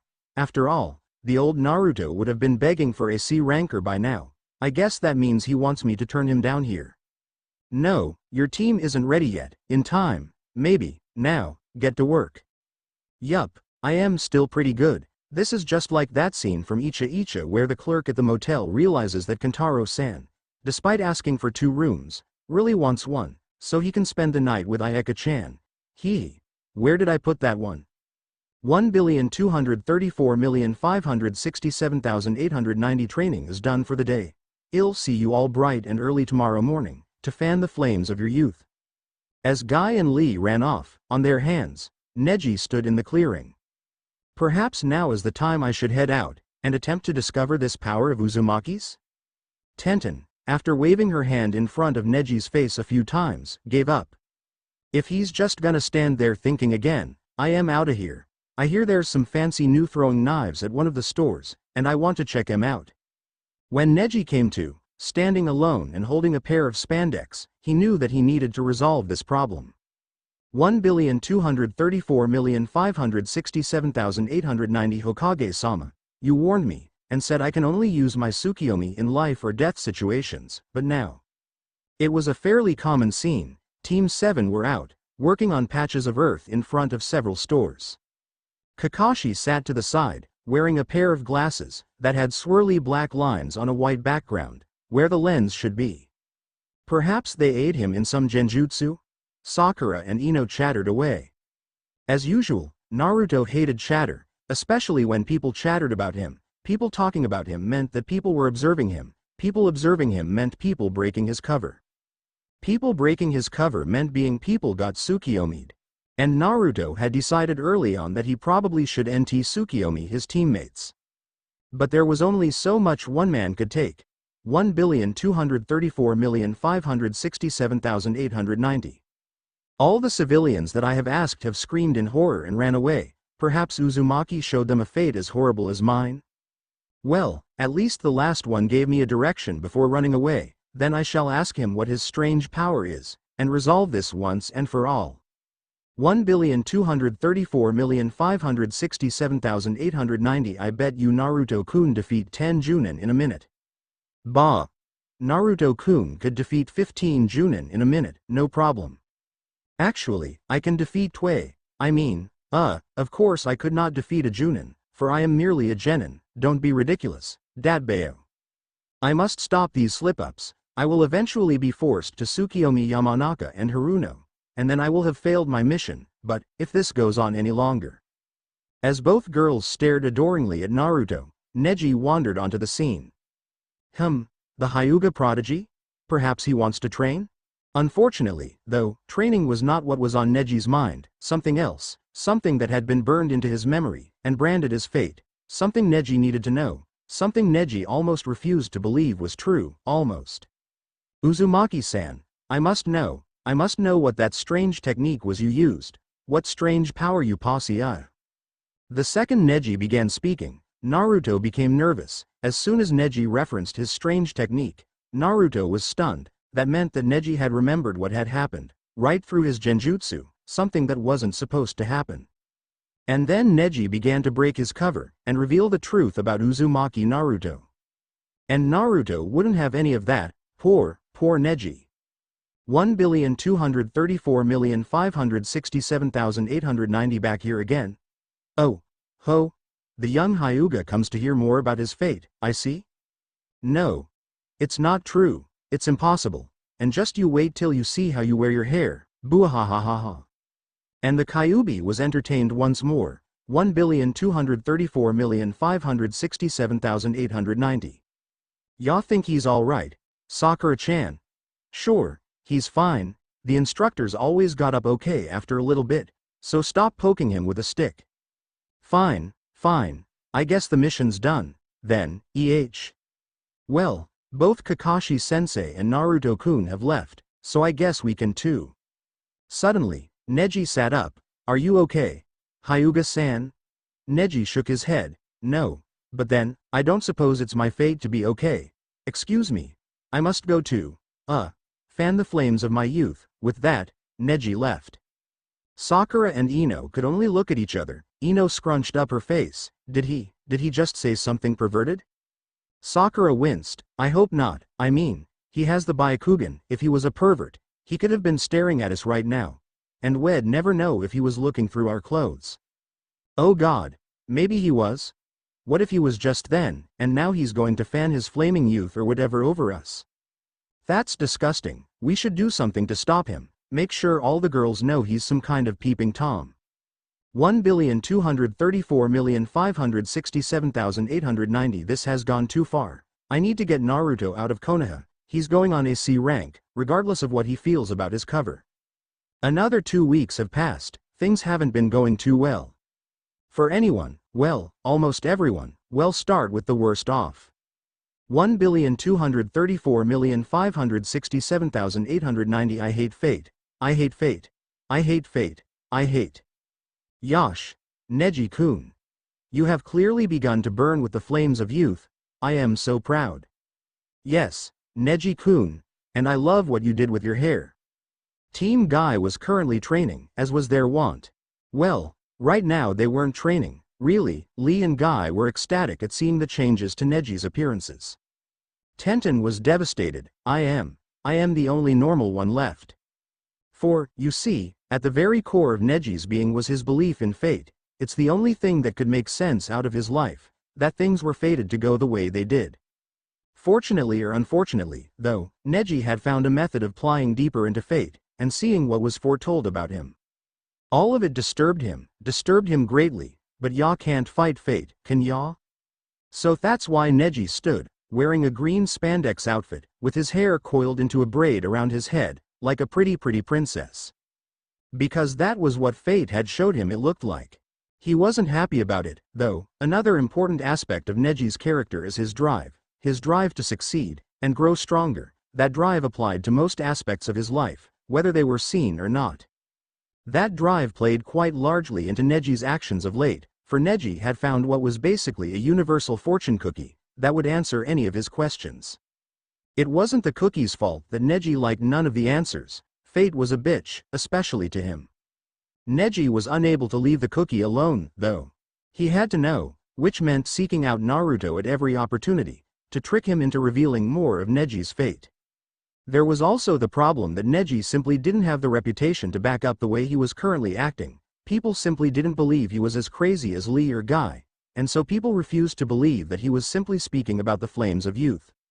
Especially with the way that Ino and Sakura were gossiping about him peeping on them, and then telling them about how he was going to relieve his flames of youth afterwards. Of course, Neji had no clue about that. He was too focused on discovering more of his fate. To borrow a phrase, Neji felt like he was becoming the universe's spittoon.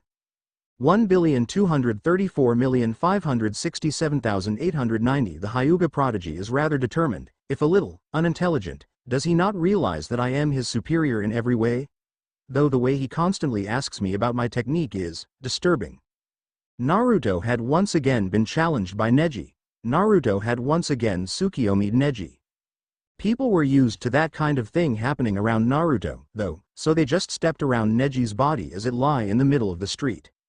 Though that was the first time any of them had seen someone ask to meet the Kyuubi. 1,234,567,890. Fate-sama. What more do you have to reveal to me? I must know. That Hyuga kid again. What can I screw with him about this time? I've already told him all about how he'll act, look, and dress. Maybe. Well, have you ever considered your future love life? No, I have not. I had always believed that Hiyashi-sama would choose my betrothed for me, as was custom for the Branch family. Well, 1,234,567,890. Yes, Neji was the worst off. Sarutobi was probably the second, as he had to deal with an enormous influx of sudden Tsukiyomi victims, just after the hospital had gone lax in their preparedness for such an occasion. Sasuke was probably the third, as his mind was still warped by One Piece dubs. He had taken to wearing a straw hat, and talking about finding the Grand Line so he could kill Itachi, or Naruto, or something. The various women of Konoha were pretty badly off, as they were all becoming paranoid about the idea of a Hyuga peeping Tom. No one had caught him, yet, but many a rumor were going around. The best off was Kakashi, whose strategy of never actually looking at his team, combined with as many pieces of eyewear masks as possible, was actually highly successful. Naruto's teammates were doing okay, but that was about to change, at least for one of them. Because finally one of them crossed the line, and Naruto snapped. No one could have guessed at the results. 1,234,567,890. Well, it looks like we've finished walking all the Inuzuka dogs, so, Naruto-kun, do you want to go on a date with me? Naruto and Sakura stood outside the Inuzuka clan compound, after just finishing their latest mission. Due to a family affair, Ino had to leave early from the mission, leaving the other two alone. Sakura decided it was time to make her move. Fraternizing with teammates is discouraged. Haruno, Datbeo. Pouting, Sakura decided to up the ante. She glomped onto Naruto's arm, and began using her other hand to try to stroke Naruto's face. She thought she was being rather sexy. I guess she forgot she was 12 years old, or something. Come on, Naruto-kun, please? Since you're so strong and all, we'd have no problems. You could always just stare whoever talked about us into submission. Naruto's head slowly turned towards Sakura. She knows about my Tsukiyomi. I can't. No, even though she is developing a bloodline, that is too sensitive information, I must. With that, Naruto stared into Sakura's eyes, and flashed on his Tsukiyomi. Sakura quickly crumpled into Naruto's arms. Naruto stood there for a moment, holding her. He sighed. One can completely understand his shock, when Sakura immediately came to and latched herself to Naruto's face, with her mouth. What the, how did she break free of my Tsukiyomi? Is this her bloodline? Naruto may have the mind of Uchiha Itachi, a man with zero sex drive, but he did have the body of a 12-year-old boy. Psychologically, he could handle such situations with ease. Physiologically, not so much. He pushed Sakura back. Stop that, Haruno. What has gotten into you? Oh, I think it's more of a matter of what I want to get into me. What? Don't make me physically subdue you, Haruno. I do not want to hurt my teammates, Datbeo. Oh, I think I'd like it if you do that, Naruto-kun. Maybe we should work on physically subduing each other together? The innuendo was too much for Naruto. He fled the scene. With Sakura chasing him the whole way, and all Naruto could think of was that is one potent bloodline. 1,234,567,890. But what happened to Sakura? Some of you might wonder. No, when can I stop? This is the most tedious thing ever. Well, she was currently logged into some random MMO. She was told that she had to discover how one mined fish, and then had to mine enough so that the Kyuubi, what the hell was the Kyuubi doing here, anyway, could buy a new sword. People just kept on laughing at her when she asked them how to mine for fish, though. Naruto's Tsukiyomi worked perfectly fine, he just hadn't counted on Sakura having two personalities. If he had decided to Tsukiyomi her again, he would have pulled in inner Sakura, no problem. But since he didn't, inner Sakura was currently running free in Sakura's body, doing all the things that Sakura was too restrained to do. Emphasis on running free, at least Naruto had fled towards the woods. Sakura would most definitely be confused at why she awoke naked in the woods, after having a terrible nightmare, even more so over what her inner personality seemed to be gloating over. 1,234,567,890. Yes, the next C ranker that comes in here, Naruto's team will be assigned to. Screw his cover, we need a break. Hokage-sama, we have a Tazuna here, from Wave Country. Send him in. Author's notes. Thus begins the Wave arc. There will be much rejoicing in Konoha, and it will be entirely justified. They earned the break, don't ya think? The universe's spittoon reference is from Rorschach's Blot's Make-A-Wish. Naruto has now discovered the mysterious Haruno bloodline, and because of its ability to defeat his Tsukiyomi, he ranks it rather high up in power, which means that it needs to be defended even more fervently. After all, such a skill would be invaluable to Konoha. Poor Neji. Hopefully someday he'll just say fuck it to fate, but I doubt it's coming anytime soon. Tenten has been rather traumatized by his actions as well. And Kakashi still maintains the longest streak of not being Tsukiyomi'd by Naruto. He should get a medal for that, or something. Much thanks must go out to the good people over at TFF. Their suggestions are what makes the Kyuubi's torture so hilarious. Finally, I was getting so bored with all those stupid D-rank missions, and after having to deal with my stupid family picnic, I am ready to leave town. Ino was the only member of the team that seemed happy with the idea of heading out of town. She was fired up, and ready to go. Plus, she really wanted to see Naruto get into a serious fight, or something. That way, she'd have even more to swoon over about him. Kakashi was antsy, as there were less support mechanisms in place, i.e., none outside of Konoha to help one deal with being Tsukiyomi'd. He didn't want his first visit to the Kyuubi to be one where he woke up in the middle of nowhere afterwards. He would just have to try doubly hard to avoid Naruto's gaze. Naruto was both pleased and displeased. He was satisfied with the idea of finally having a challenge, no matter how slight it could be. He was unhappy with the idea of accidentally breaking his cover, which was more likely to happen on a mission out of town. And he was confused as hell about Sakura's bloodline. Just being able to withstand his Tsukiyomi didn't seem to be much. There had to be more. Naruto had attempted to extrapolate on what the bloodline could be. Knowing that it somehow enabled one to operate through a Tsukiyomi, the best he could think of was some form of super genjutsu defense. This would indeed be a very valuable bloodline, especially if bred with other bloodlines. Now, I must discover how to activate it or trigger it, unless she already knows, and just chose to never reveal it. That is, after all, the ninja way. And Sakura was worried, nervous about her own capability to pull her weight. Ever since she had that weird nightmare, and awoke in the woods. Naruto had been acting oddly around her. Perhaps he knew whatever it was that caused her to forget how she got out in the woods, and ended up naked, too.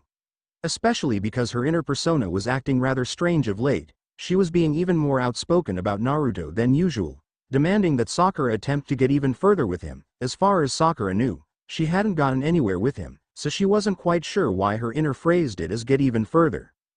Team 7, your mission will be to guard this man. He is a bridge builder from Wave named Tazuna. You will guard him, and ensure that his bridge gets built. The mission ends when the bridge is built. You will stay on until that happens. You leave tomorrow morning. Tazuna, who had just walked into the room, looked over his newly hired team. He had been briefed by the Hokage to do nothing that might agitate the short blonde one, but hadn't been told why. The kid certainly looked professional, even if he was a midget. The two girls with him, though, Tazuna was nervous. They didn't look very useful at all. Before he could say anything, though, Kakashi patted him on the shoulder. Tazuna hadn't noticed Kakashi. With how he had been standing, Kakashi had stood against, and facing, the back wall. Tazuna had just assumed all he was getting were the three midgets, with how Kakashi seemed to be purposely ignoring them. Of course, seeing Kakashi's face didn't put him at any more ease. The man was wearing what would one day be known as Groucho glasses. The Junin certainly made an odd picture, what with his face mask, forehead protector covering one eye, and a pair of glasses with a fake nose, mustache, and eyebrows attached. Even though Kakashi did his best to reassure him, "Don't worry, I am a Junin. Anything they can't handle, I will," it didn't help very much. 1,234,567,890. Did you hear? He's going out on a C-rank mission? Really? How long is he going to be gone? I heard at least a month. You serious? Yup. Praise the Lord. I gotta go tell Mizuki? I'll go get the rest of the group together, and word quickly spread of Naruto's imminent departure. And, unsurprisingly, there was much rejoicing. 1,234,567,890. In fact, in all of Konoha, there was only one person, outside of the fangirls, who was actually unhappy at Naruto's leaving. But, how will I divine fate without his technique? Yup. Neji will have to spend his time actually acting out his future, instead of trying to find the silver lining that might eventually form in the shit storm that his life seemed to be. Neji. Have you completed the 2,000 push-ups? Not yet, I mean, no Guy-sensei. And if I don't finish, How about ya go get a manicure, Neji-chan? Neji turned to glare at Tenten. Tenten, after making the comment, just tossed her kunai down in disgust and turned to leave. Guy had the good sense to just let her go, seeing how angry and moody she had been of late. She had at one time had a massive crush on Neji, he was the class genius, and all that, but now, after seeing how he succumbed to the green side of the force, she could barely respect him. After all, now he not only wore the green spandex, but he also wore his hair up like a woman, and wore quite a bit of makeup. Tenten didn't even want to contemplate some of the other things he had done recently. Some of them were even more disturbing than watching Lee and Guy hug in the sunset. Luckily for Tenten, she had left early the one time that Neji had gotten involved with that scene. So now Tenten was out to find someone new, someone better, someone she could crush on without losing all respect for herself. And I've also got to find that Naruto kid again, and ask him to change Neji back to the way he was. This is just so damn wrong. 1,234,567,890. It was bright and early the next day, with Team 7 and Tazuna trekking out in the woods. Kakashi was still wearing his Groucho glasses, as they had, unlike most, managed to survive the whole day. Kakashi thought that they might be lucky, or something. Naruto walked next to Tazuna, and did his best to ignore the girl's chatter. Of course, that's when he spotted the puddle. It was an elaborate genjutsu hybrid technique that would have been a highly useful technique if it had rained any time recently. Perhaps Haruno will be able to see through it with her bloodline? So Naruto turned around to see how the two girls reacted to the puddle. All he saw was Sakura stumble into the puddle, splashing the two nin inside it around painfully. If he had been listening to the girl's chatter, he would have known that Ino had pushed her towards the puddle after Sakura made a comment involving Ino, pigs, troughs, and the manner in which her family ate at the picnic they had.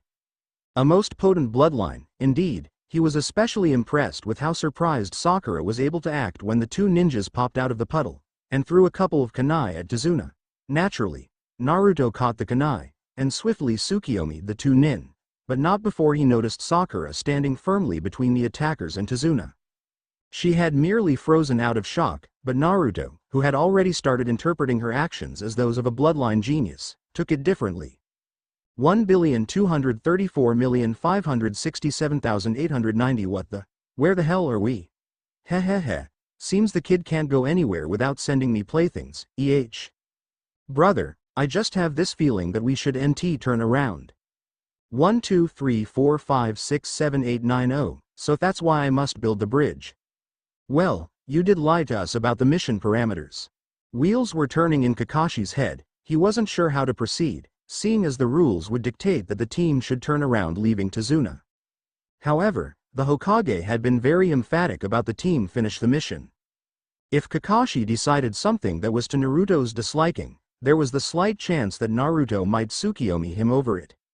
Which was rather unlikely, seeing as Naruto firmly believed in the chain of command, but Kakashi was understandably paranoid about the whole thing. Kakashi decided to take the safest route he could think of. Naruto, what do you think we should do? Yup, he can't decide. My decision was bad if I have him make the decision. Naruto could only see one real answer, Standard mission protocol said that one should abandon a client who lied about the mission parameters, but the Hokage had specifically said they were to finish this mission, no matter what. That decided it for Naruto. The Hokage said we were to not come back until the bridge was finished, so we must continue the mission. Tazuna sighed. He didn't know what exactly the kid had done to those two missing nin, but it didn't look pleasant. 1 2 3 4 5 6 7 8 9 0. Do we really have to do this? I mean, these lines make no sense. You have no choice, continue the scene. Damn it, okay. Manos, god of primal darkness, as thou hast decreed so have I done. The hands of fate have doomed this man, thy will is done. And maybe if you do a good enough job with the lines, I won't make you guys watch the movie, maybe. 1,234,567,890. Yes, it doesn't look very pleasant indeed. Each time he went to ask Kakashi about what had happened, Kakashi would shut him up, he would change the subject, cut the man off, and even at one point he had covered Tazuna's mouth. He just wanted to know what was going on, damn it. 1,234,567,890. Oh God. The movie is even worse than the script makes it seem. Who the hell would ever want to watch this kind of crap? And why is that thing's kneecaps so damn huge? 1,234,567,890. And while Naruto was out of Konoha partied, every bar was filled, everyone was out late, and pretty much every adult was drunk. The village of Konoha was unable to accept missions for a full 2 days after Team 7 left, due to the fact that there were no available teams. This, sadly, made the Hokage decide that if this was the reaction, he would never be able to send Naruto out of Konoha again. Because at least it was able to function with him in town. 1,234,567,890. I can't believe you killed that poor rabbit, Naruto-kun. It did not live in an unsightly enough manner. Did you not see its fur? It was white. That breed of rabbit isn't supposed to have white fur at this time of year.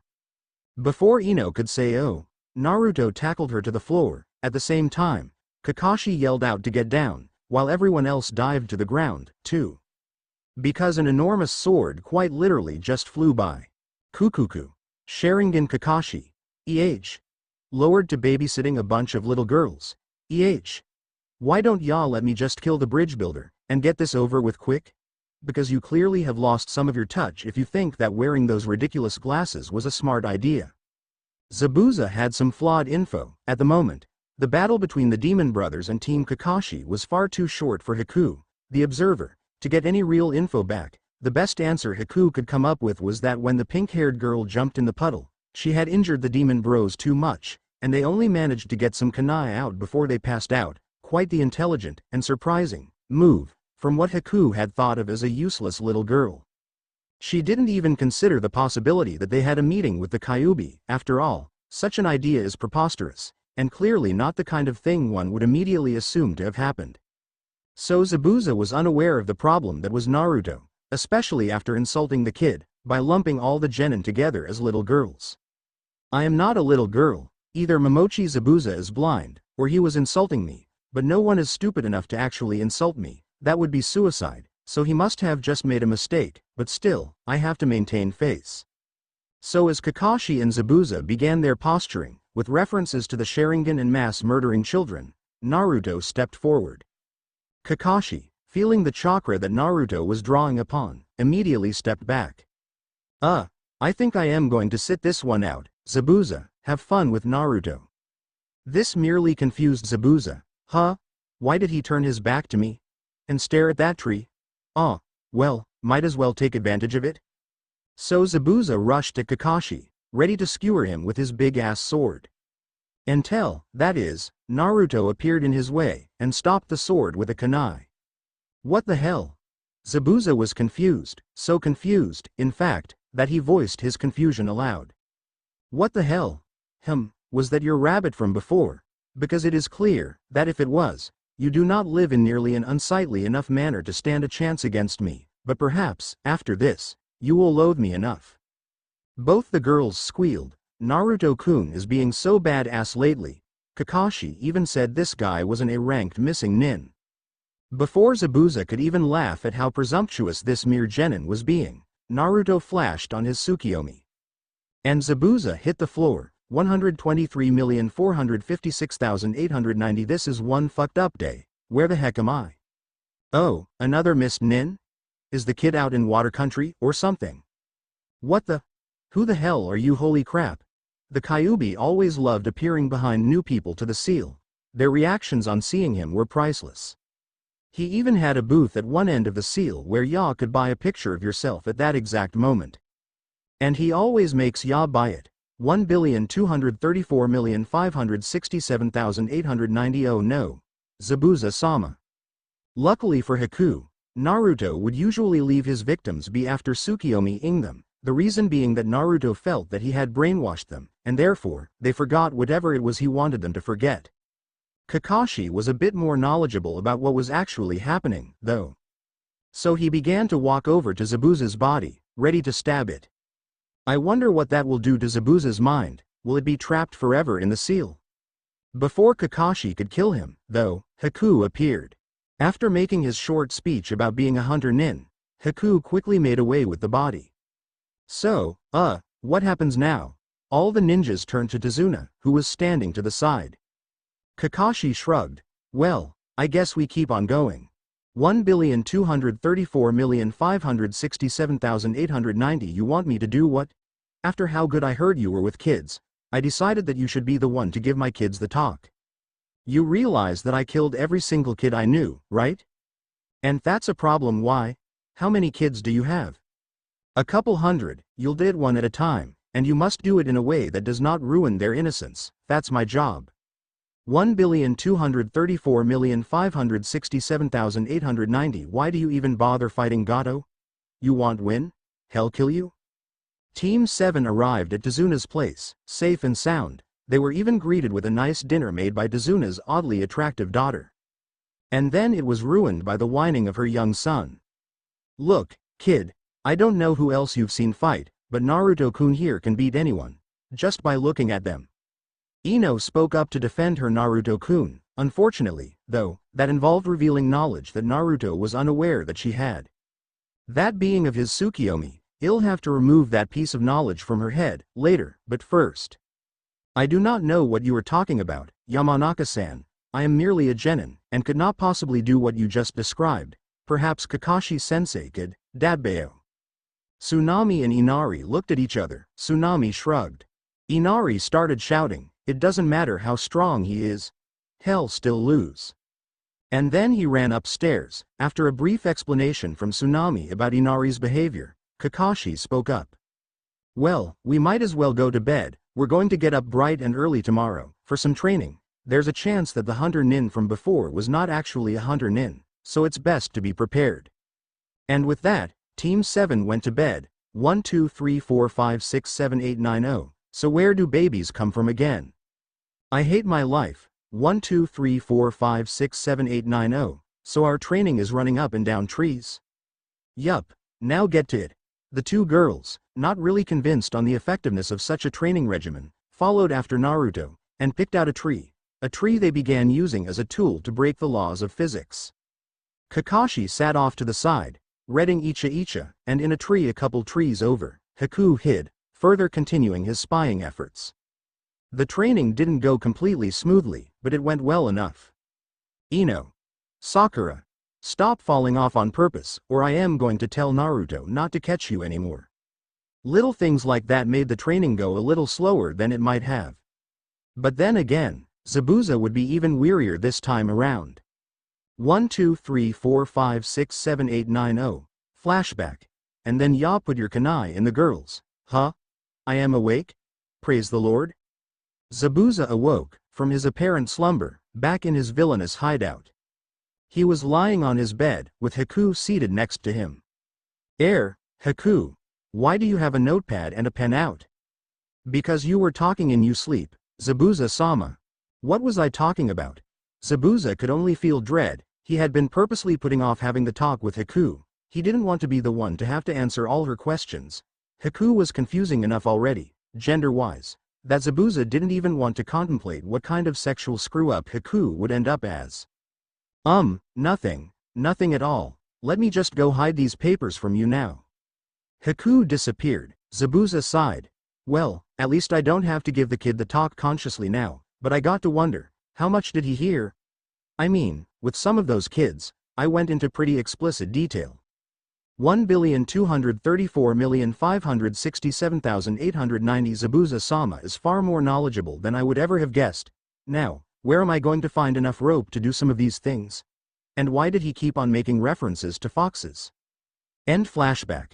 1,234,567,890 So training went for the next few days. Sakura and Ino worked on building their reserves and refining chakra control by running up trees. Naruto hung around, to ensure that he continued his mission of guarding the two. He also continued to run up and down trees, and his ability to do so depended on if he remembered whether he should be able to or not. Haku sat in a tree with binoculars, and Kakashi spent as much time guarding Tazuna, and thus, spending as much time away from Naruto as possible. Naruto was bored out of his mind, though. It wasn't like watching the girls run up and down trees, get tired, and then start complaining about how they had to run up and down trees was fun. So, after the third day of this, Naruto sent the two back early, saying that he was going to stay out longer to train on his own. Oddly, Naruto had yet to catch Haku in the act of spying on them. Mainly because Haku was staying very far away, and was constantly suppressing her chakra. After Naruto spent some time taking his frustration out on a few poor trees, though, he passed out. Mainly because he was using his recreation of Amaterasu on them. It took him burning down 8 trees, and utilizing 6 B-rank Suiden and Doden jutsus to contain the fires afterwards, and the sheer amount of chakra he used was enough to even make Naruto tired. So he decided to take a quick nap. Now's my chance. 1,234,567,890 Naruto awoke, a scant 30 minutes later. He awoke rather confused, for he was currently tied up. Not tied in any manner that he immediately recognized. It took him a minute, though, before he got it and spoke his question aloud. Did someone utilize shibari on me? Right before Naruto snapped his way out of the ropes, though, a voice spoke up. Yes, you see, I am just trying to practice something. Haku stepped out, dressed in a pink kimono. Naruto turned, as much as he could, with the way he was trussed up, and looked. He narrowed his eyes. He looked up and down Haku's form, who was quickly beginning to blush. Then he spoke, "Are you a man or a woman? I can't tell." Haku suddenly looked extremely panicked. Naruto flashed on his Sharingan, to try to get a better look. Even with these eyes, I cannot tell if you are a man or a woman. Look over there. Naruto turned his head in the direction that Haku pointed. Haku made a run for it the second Naruto looked away. There is nothing over there. That person seems to have left. Odd. Naruto broke the ropes, stood up, and walked back to Tazuna's house. That was odd. 1,234,567,890 Zabuza-sama, one of the genin, the one who knocked you out, seems to have some form of dojutsu. When he used it, his chakra started to feel malevolent. His eyes also turn red. At the very least, it involves some form of increased perception.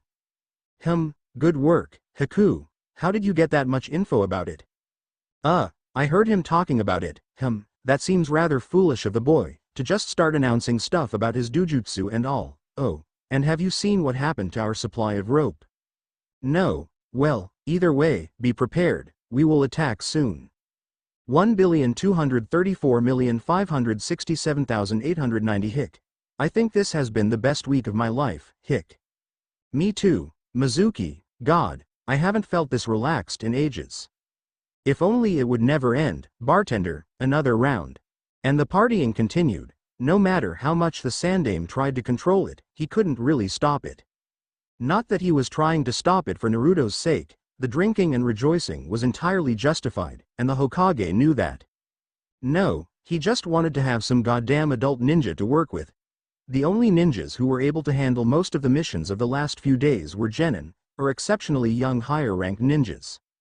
Sarutobi was sick and tired of having to explain how to do everyday chores to teenagers. Even teenage ninjas were still teenagers, and they all whined far too much for Sarutobi's taste about stupid things. Sigh, I hope this dies down soon. Perhaps I'll have to explain to them what will happen if this continues, that Naruto will never be given a long-term mission again, but if I do, I might have a revolt on my hands. 1,234,567,890 Yes. While Uzumaki is out on that mission, I grow stronger and stronger here while training. Even if my sensei spends most of his time getting drunk, and my teammates spend most of their time goofing off, I am still getting stronger. But it's not enough, I need more. I need someone to train me. Sasuke was busy, wandering around, while maintaining his inner monologue. So deep in thought was he, that he didn't even notice that he was about to bump into someone. "Oh, excuse me, ma'am, I am not a girl." Sasuke stopped, and turned to look at the person he bumped into. Hyuga Neji was looking rather effeminate of late, even with the green spandex. It was an understandable mistake. Before Sasuke could open his mouth, to either apologize or antagonize Neji further, it was probably the latter he was bumped into. Or, more accurately, ran over. What the hell? Oh, my most sincere apologies, but I must continue my running so I can train more with Guy-sensei. At least Lee was polite. Wait, did he say training? Maybe I can get this guy to train me, too? He had been rather impressed with the second spandex kid's speed, and he definitely seemed to be pretty strong. And agile, too, if he was able to run that fast while on his hands. So Sasuke impulsively decided that if his own sensei wasn't going to train him, he'd find someone else. And the first person to come to mind was this Guy-sensei the boy who bumped into him was yelling about. Author's notes.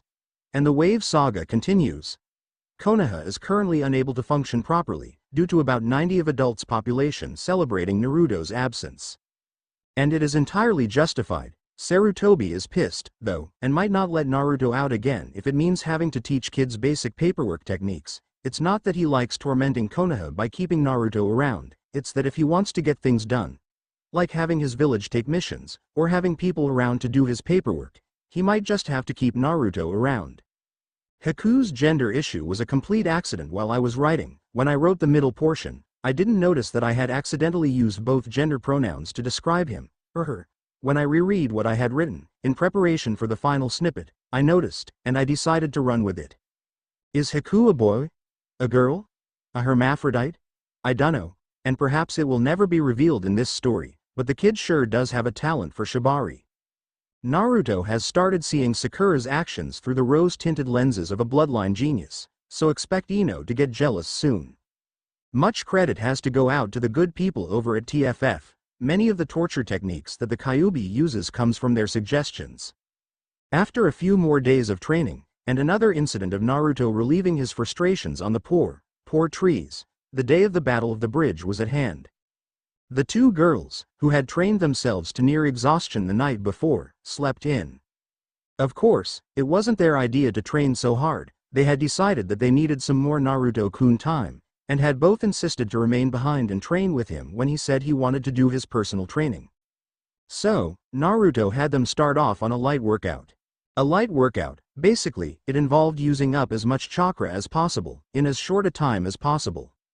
Not knowing any easily spam-able useful jutsus, the two girls just spent about 20 minutes making bunshin after bunshin. Then they passed out, thus they woke the next morning, to the sound of Gado's two thugs in the house. Normally, the thugs would have been attempting to capture Tsunami.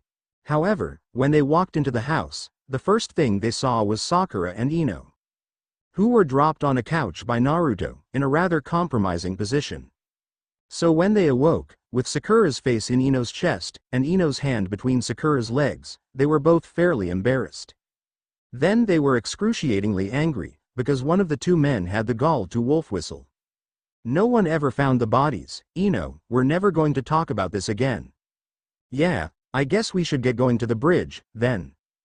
1,234,567,890 at the bridge, the mist began to thicken. Naruto and Kakashi were standing near Tazuna, and then they heard laughter. Hee, I've been biding my time, until I could get my vengeance on you, brat. I don't know what the hell you did to me, but you made it personal, kid, because of you, I've seen hell.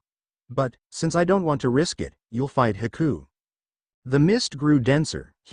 Now that I know you used a dujutsu, let's see how well you can see through mist this thick. Then Zabuza's laughing turned maniacal. Unfortunately, it only lasted a few seconds. Because soon after he began laughing, Naruto finished his hand seals. Futen. Daitopa, a huge blast of air shot in Zabuza's direction. And it cleared out the air, well, shit, and down Zabuza went.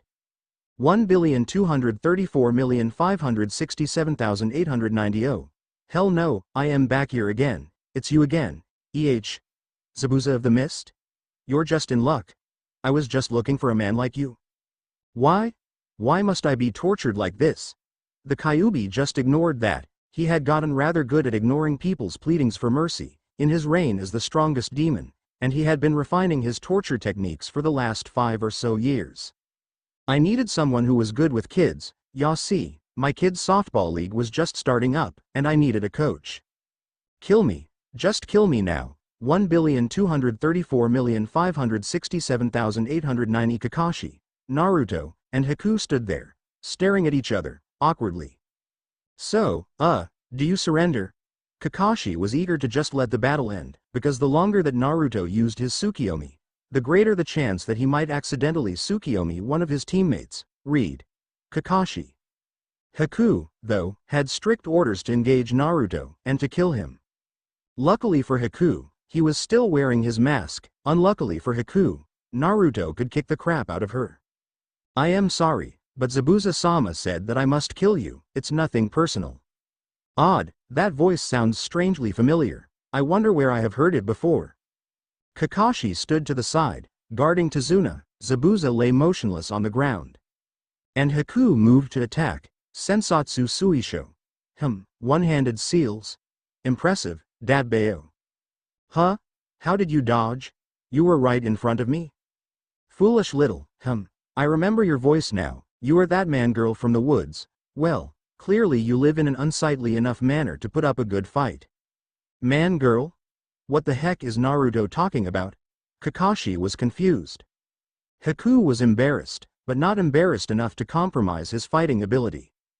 Perhaps you could avoid my 1,000 flying water needles of death, but you cannot defeat the penultimate form of my bloodline, Makio Hyosho.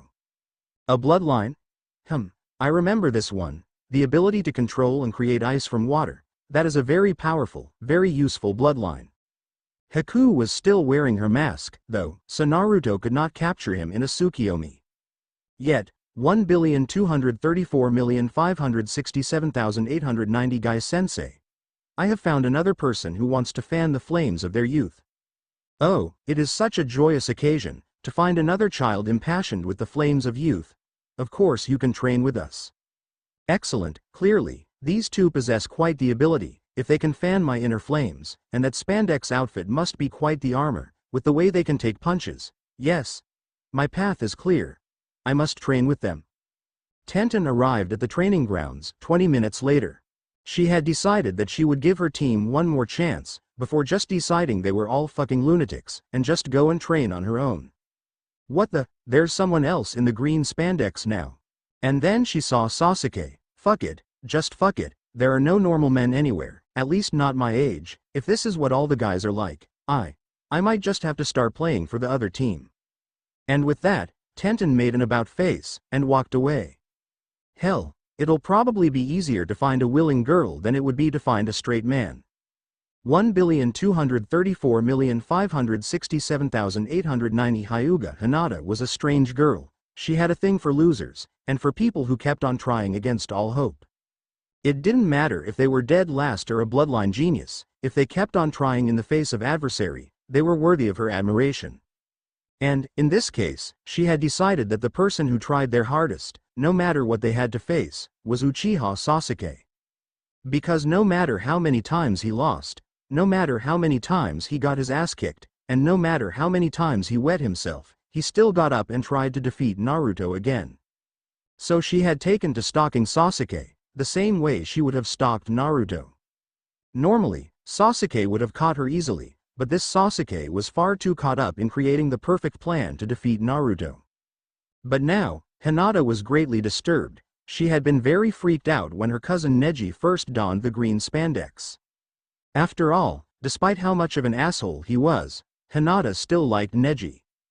And then he started wearing his hair up in a braid around his head, that weirded her out even more.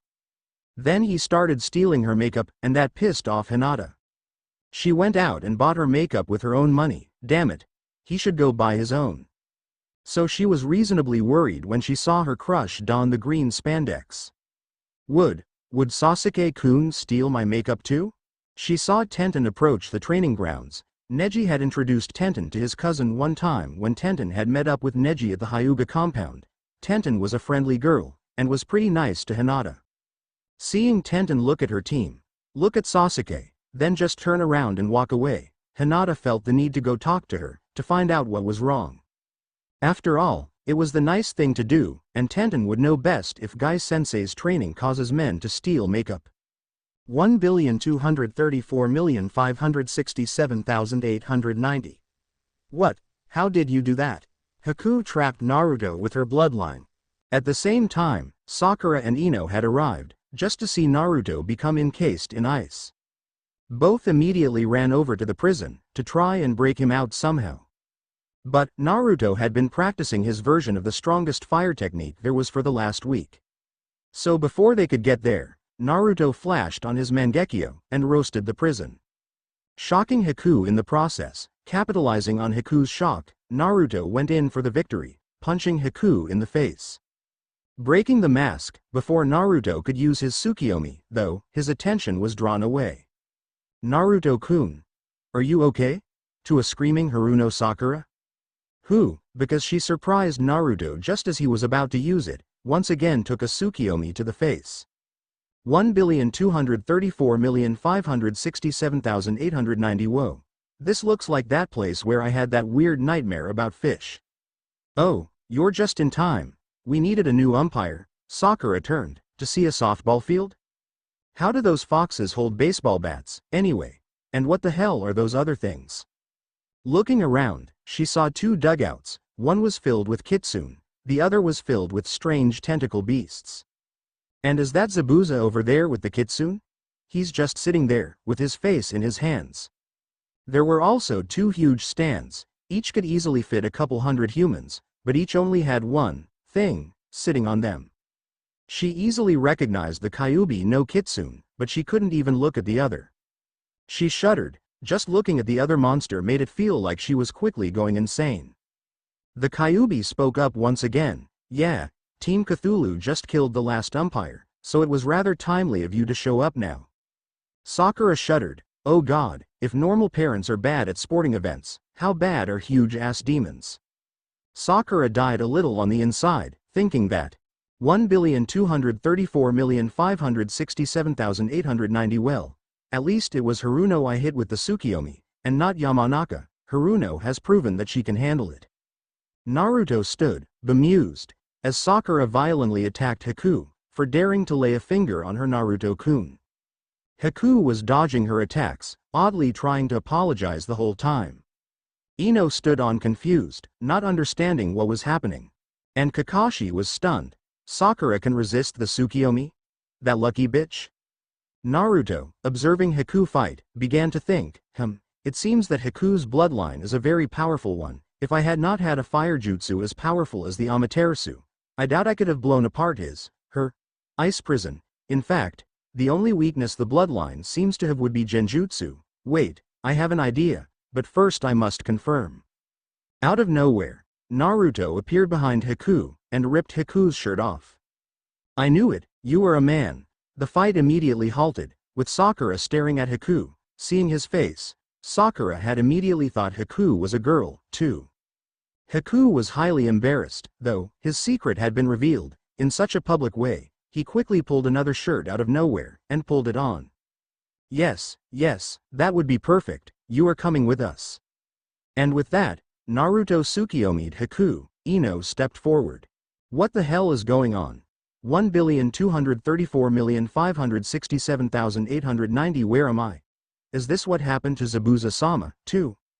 Haku looked around. A softball field filled with demons?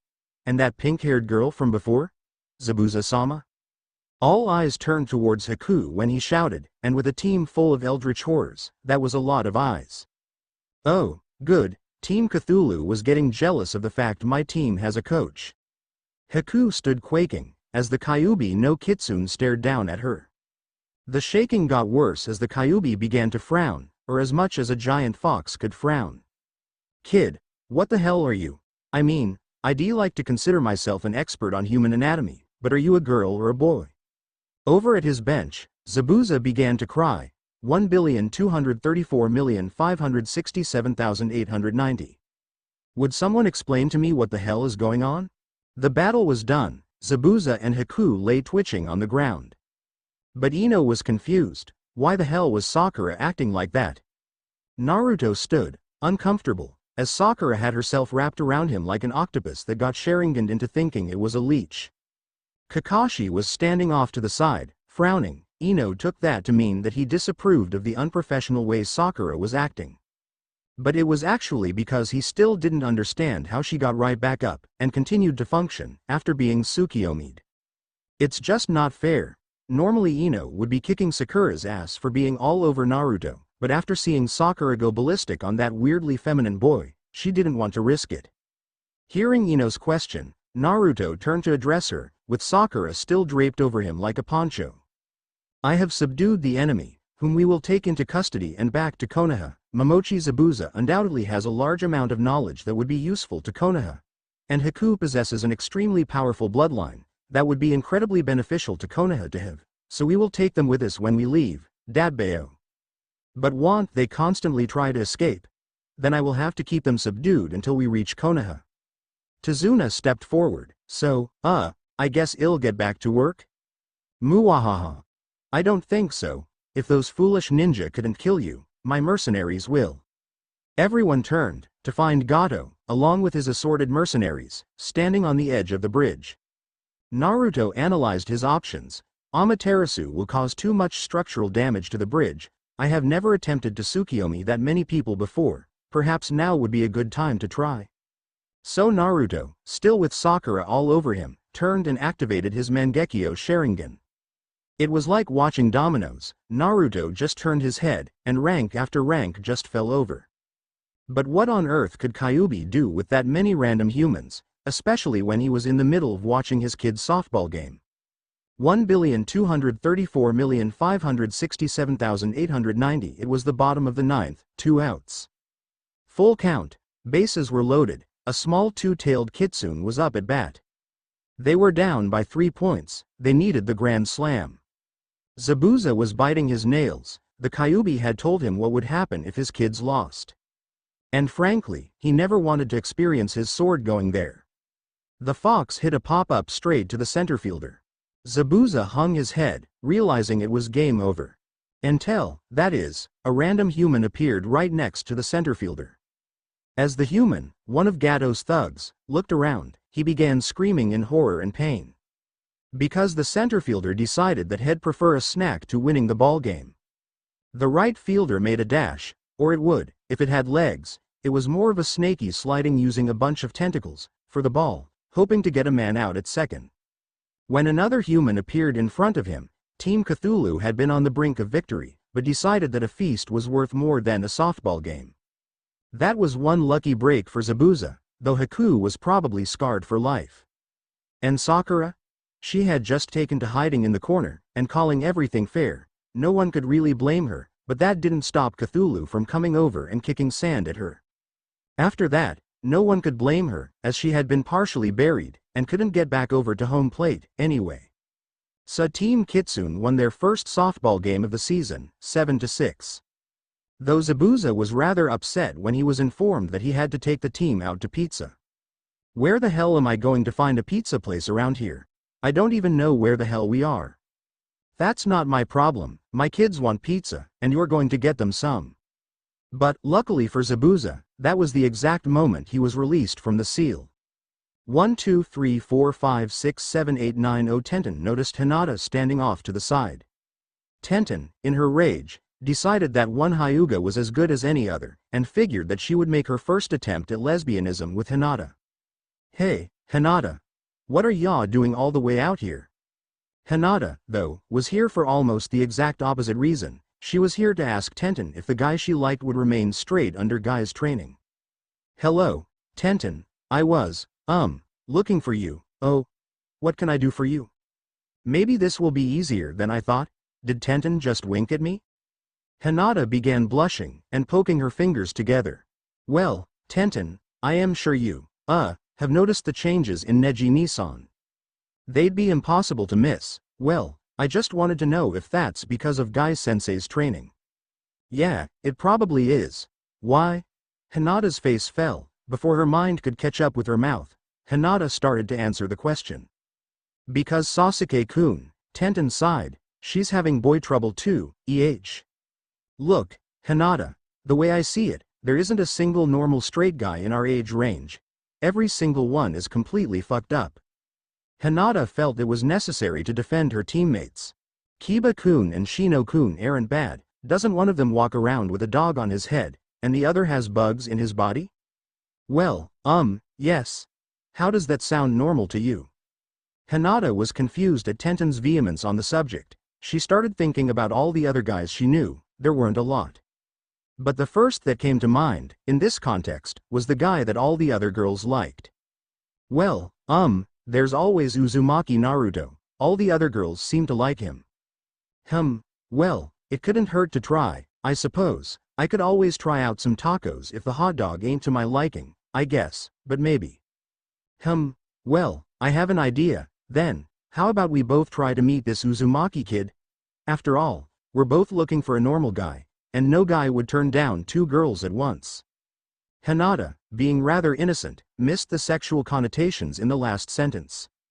And, since she was rather nice, decided to agree, for Tenten's sake.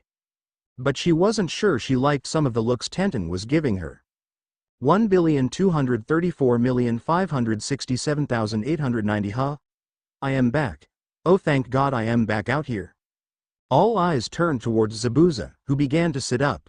Momochi Zabuza, I see that you are awake. Datbeo, will you cooperate? Hell no. I am outta here. Screw you. Thump. 1,234,567,890. Back so soon? Well, you're lucky. I found a pizza place. Now go and take my kids there. Here's a list of all the things each one is allergic to. If any of them break out in hives because of you not paying attention, it's going to come out of your ass. But, they all look the same. How do I tell them apart? Not my problem. Have fun. I hate the world. 1,234,567,890. Kakashi could only shake his head at Zabuza. The fool will have to learn to just do what Naruto wants, but for some reason, I don't think he will.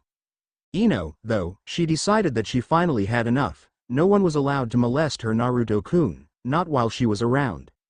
So Ino walked over to where Naruto stood, and ripped Sakura from his back. Get your hands off Naruto-kun, forehead. Clearly he doesn't want you touching him. Of course, it was at that exact minute that Sakura awoke from her visit into the seal. So Ino was a little shocked when Sakura started twitching, and began to cry a little. Maybe I threw her down too hard. Kakashi would have been curious, too, if he hadn't pulled out an Icha-Icha and started reading. Ino leaned down, to try and comfort Sakura and apologize.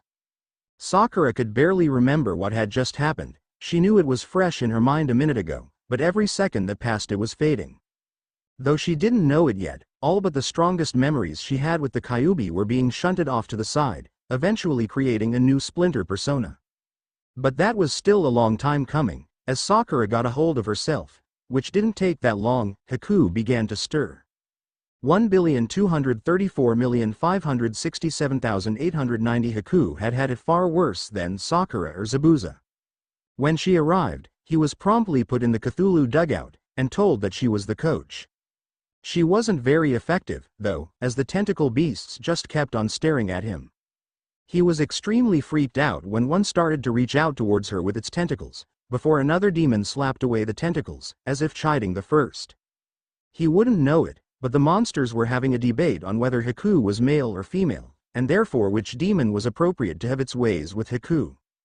This was pretty much the only thing that saved Haku from the fate of the former umpire. So when Haku arrived, he was far more subdued than Zabuza. In fact, all she did was just lie there, hoping to God it was just a dream.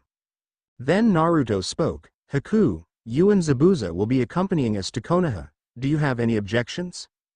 Naruto had turned on his Mangekyo again, prepared to subdue the femboy.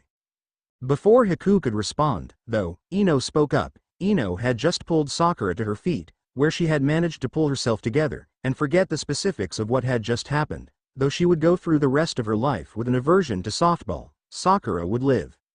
But Ino decided to scold Naruto for threatening the poor boy. Naruto-kun, that's enough. Can't you see the boy is terrified? And, in a fit of universal irony, Ino was sucked into the seal, in exactly the same way Sakura had been earlier. She had distracted Naruto right before Naruto utilized his Tsukiyomi on Haku. Kakashi sighed, well, at least it works on one of them. 1 2 3 4 5 6 7 8 9 Oh muahaha. After just watching these people train for 5 minutes, I've already stolen the basics of their style. It'll just take some time perfecting it with them, then I will defeat Uzumaki once and for all. Plus, the spandex is surprisingly comfortable. Sasuke stood laughing, already descended into the cult of the green beast. Akamaru says Hinata is over here somewhere. What the hell is Sasuke wearing? Kiba and Shino had been out looking for their missing teammate, as it was time for them to meet with their sensei. Their tracking had led them in the right direction, where they found Guy's training ground. And all they could do was stare. Kiba could only ask one question. What on earth are you wearing? 1,234,567,890 Okay. Where's the one who's allergic to cheese? I've got your slice right over here. The scene Ino arrived to was odd, then again, this kind of thing was old news to the girl. Not the whole fox demons eating pizza at a place with a man in a giant rat costume part, that was new to her, too. No, the whole being disconnected from her body feeling was something she was something of an expert in. After all, that was the basis of the Yamanaka techniques. Whereas most people had no clue of the rules that governed a physical personification of your mind, Ino was intimately familiar with them. Thus, she was in complete control of everything that happened around her, much in the way that the Kyuubi was. However, that was beside the point. All she saw was a little four-tailed fox standing on a table, with its face in a pizza pie. And there was only one thing she could think, as it lifted up its head, showing a spot of tomato sauce on its nose. That's so cute. 1,234,567,890 Maybe he's finally snapped, and thought wearing green spandex would give him an advantage over Uzumaki? That would make sense. Shut up, the both of you. I have found a powerful shinobi to train me, and this outfit is a specially prepared battle suit that can withstand all but the strongest of punches. As Kiba and Shino began to laugh, Lee and Guy entered the scene. Of course, that just made the two laugh harder. Yosh, are these two more young men who want to fan the flames of their youth? Yes, Guy-sensei. More people have heard of your youthful vigor, and want to study at your feet. Kiba and Shino looked up at that, confused. What the hell were those two weirdos with crazy eyebrows talking about? No, we weren't coming here to train. Guy just brushed aside Kiba's protests. Nonsense. Why would you be here for any other reason but to train? Yosh. Let's start training now, Guy-sensei. And with that, Lee began the attack. 1,234,567,890 My god. Sasuke was telling the truth about that spandex. I've hit the guy so many times, and he just brushes them off as nothing. Man, it might almost be worth it to wear one just to get that kind of protection. I wouldn't have to rely on Akamaru so much, then. 1,234,567,890 After Tenten and Hinata's conversations finished, they turned back to where Guy and the rest were training. And saw Kiba accepting an outfit from Guy. Hinata hung her head in shame. Tenten spoke, that Naruto kid, he better be worth it. Hinata, remember, you promised you'd come with me. Yes, Tenten. 1,234,567,890 Tazuna began immediate work on his bridge, with a bunch of the townsfolk doing manual labor. There were numerous Kakashi Cage buncheons helping, because Kakashi wanted to get the hell out of here, too. So far, he was the only one remaining that hadn't been Tsukiyomi'd from his team, and he didn't want it to happen out here. Ino awoke from what she thought was the cutest dream of her life. Kyuubi had stayed away from her, because he wasn't sure how the presence of someone versed in mind walking would affect him in the seal. He was sure he could overpower her with sheer force of will, but he didn't want her to screw with him before he was sure he could reverse any changes she accidentally made. Haku sat in Tezuna's living room, not moving. He hoped that if she stayed still, Naruto wouldn't see him, or have any reason to Tsukiyomi her. Sakura was sitting with Haku, confused. Naruto had told her to spend time with Haku. Fraternization is acceptable. Dadbao. It sounded to her like Naruto was suggesting she do that with the boy. But that couldn't be, because she loved Naruto. Zabuza was having the worst time. He just couldn't accept that Naruto had captured him, and constantly tried to escape. Which, really, just made it worse for him. 1,234,567,890. Oh, you're back. Well, after your first win, I decided to hire you on as our full-time coach. Our next game is against Team Tonari. They beat Team Balrog yesterday, so you're going to have to train the kids up for a bit. 1 2 3 4 5 6 7 8 9 0. I told you what would happen if you lost. I warned you, but after losing to that asshole Demogorgon, I guess I'll have to do something even worse. I'll even give you a choice. Ya see, one of my kids' birthdays is coming up, and he said he wanted ponies, but I would need to get a permit to have ponies come. So, you can either deal with all the bureaucracy that comes with demonic government permits, or you can dress up as a pony and let my kids ride on your back. 1,234,567,890. Ya no. I thought you'd have more dignity than that, and would have gone with the permit choice. Then again, demonic licensing forms are a bigger pain in the ass to deal with. Anyway, literally, tentacle demons can be like that. Anyway, break's over. Get back out there, and nay, damn it. 1,234,567,890. Yeah, Zabuza was having a pretty shitty time. Ino still didn't know what happened to her. She just thought she had him sort of weird fainting spell, and since it hadn't repeated since, she just brushed it off as an incredibly cute dream.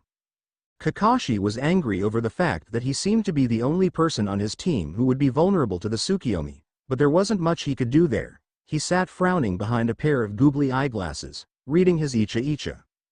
That just means that I just have to make sure Sakura or Ino stays in the line of fire, then, they can handle it, it seems.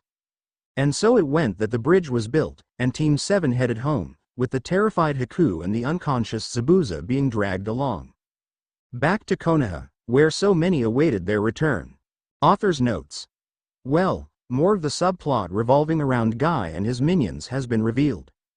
Also, more was expounded on the Zabuza-Kyuubi interaction. Lots of this was influenced by ideas given over at TFF, though most of the suggestions mirrored what I was going to do anyway. Both Sakura and Ino have a form of protection from the Tsukiyomi. Ino's seemingly protects her more, but she still loses control of her body, while Sakura goes through the complete torture, but its mental impacts are lessened, and her body remains under her control, sort of, too. The softball idea came from a reviewer, named Michael68. He left a couple good ideas, actually, but Zabuza being the Kyuubi's first choice as his softball team's coach, because he had impressed the Kitsune so much with his handling of his children, struck me as hilarious. As always, many thanks are given over to the people at TFF, lots of inspiration comes from them. And so I am nominating you 3 for the Chunin exams. Show up at the building. Naruto began to tune Kakashi out, as he had already learned the details governing the Chunin exam when he last scouted through the Anbu mission briefings. Naruto needed to keep himself updated, after all. After finishing the bridge and making their way back to Konoha, Team 7 had dumped Haku and Zabuza off with the torture and interrogation people, and resumed normal Konoha life. The torture and interrogation squad felt a mixture of amusement and jealousy at the fact that the prisoners felt happier and safer in their hands than they were with Naruto. They weren't actually used to having Naruto bring in prisoners, a novelty unto itself. Most people that got in Naruto's way ended up dead, insane, or reformed, and usually turned themselves into the local prison. Team 7 resumed normal village life, mostly training, and attempting to catch up with friends. Oddly enough, Ino and Sakura were unable to find any of the rookie 9. None of them were in their usual training spots. Strange, that, they'd only been back for a few days, which hadn't given Naruto enough time to yet desire to train with his varied training partners, but finding out that he was about to be entered into the exam meant that a priority had to be placed on it. After this, I shall go sparring. Kakashi wound down on his spiel about the exams, and dismissed his students, disappearing to only God knows where. Well, actually, he went to the adult bookstore, and then returned home with a sack full of loot, the kind of loot one wouldn't want their mother finding.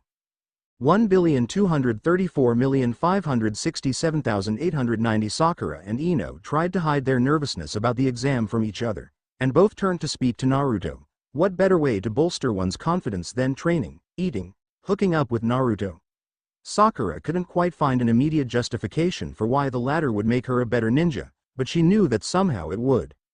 Only to find that he had disappeared, too, and it was at that moment that Tenten and Hinata arrived.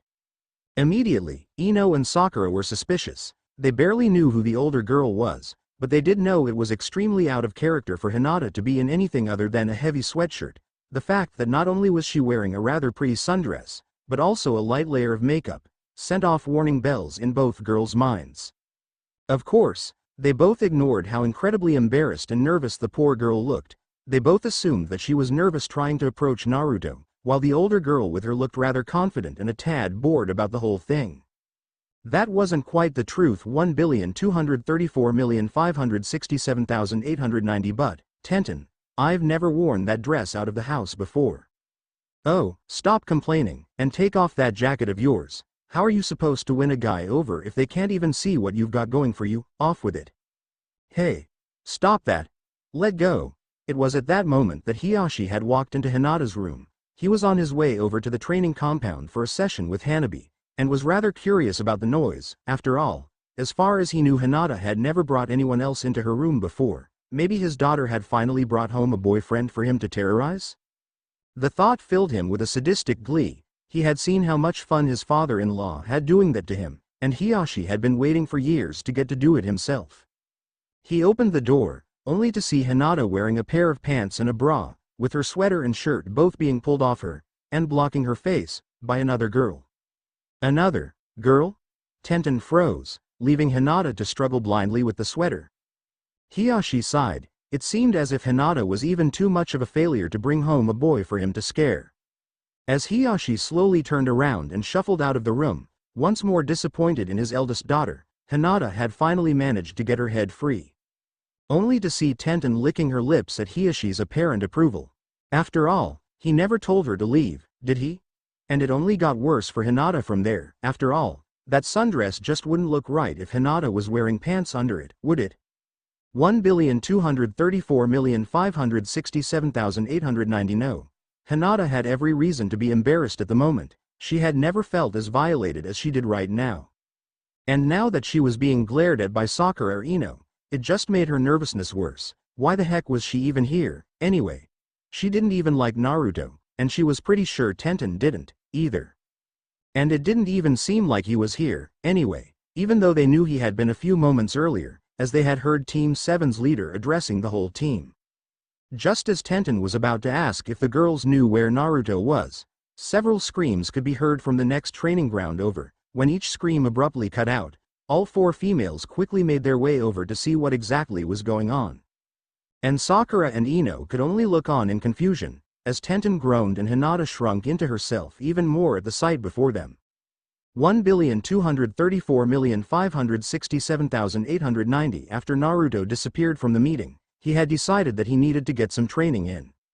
Moving into the next training ground, he saw several people practicing taijutsu forms, or at least, that's what it looked like at first. Immediately, Naruto recognized the people who were there. The fact that Sasuke, Kiba, Shino, and Choji were all there, training under the watchful eyes of Guy, earned a nod of approval. After all, anyone seeking to stretch their own limits earned Naruto's respect, though those that failed and gave up, like Shikamaru apparently had, sleeping hidden in one of the bushes, tended to be regarded as worthless. However, what had looked like a practice kata of sorts turned out to be just the various boys, clad in identical green spandex, doing various poses, holding the pose for a second, then looking disappointed. Naruto frowned for a second. They all wear the green spandex now? Naruto thought about it for a moment, and then came up with a solution. Surprisingly, it was the correct one. Only someone who was truly dedicated to learning at Guy's feet would actually wear the green spandex. The genin must truly be dedicated to improving themselves, indeed. But what they were doing didn't seem all that effective or meaningful. Naruto was about to interrupt such useless training and treat them with some of his own, when Guy, Lee, and Neji appeared. No, students, you have yet to fully bring to life your inner youth. Only then will it work, watch closely. Naruto was even more confused when Guy, Lee, and Neji all sprang back into martial poses, only to then throw their fists into the air and give a huge thumbs up. Naruto wondered for a few seconds what the point of this was, before it happened. It being a genjutsu unlike any Naruto had ever encountered before. A seal-less genjutsu that causes the localized sunset and ocean behind the person doing it. They simulate the sound of the waves lapping the shore, and all it took was a pose. Clearly, Guy is even more formidable than his file makes it seem. And while a genjutsu that could be done without seals did seem like a very useful technique, to Naruto's practiced eye it did not appear that the newer students were anywhere near succeeding, so he decided to let them train in a different, and probably more fulfilling, manner. They could train with him. With that, Naruto walked out into the open. Naruto could see Guy's eyes open wide in fear, as well they should, and saw him begin to shout out a warning to his newer students. Undoubtedly something to the effect that his training would be far too advanced for them, even as Naruto began his strike. Moments later found Naruto and Guy engaged in a fierce taijutsu battle, with all the students looking on, before Naruto decided to up the ante and activate his Sharingan.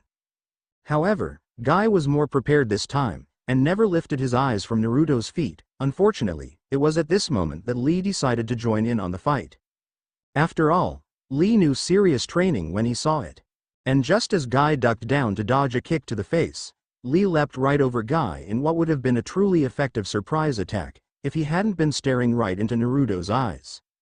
Sadly, Guy then made a mistake. He reached to catch Lee out of midair, to ensure he didn't accidentally land wrong and get truly injured. This caused him to look up just high enough for Naruto to catch his eyes. This in turn caused the two to both be on the floor, in a rather inappropriate position. And every other student swiftly followed, even Shikamaru, who Naruto had to kick awake first to join in the training. 1,234,567,890 for Neji.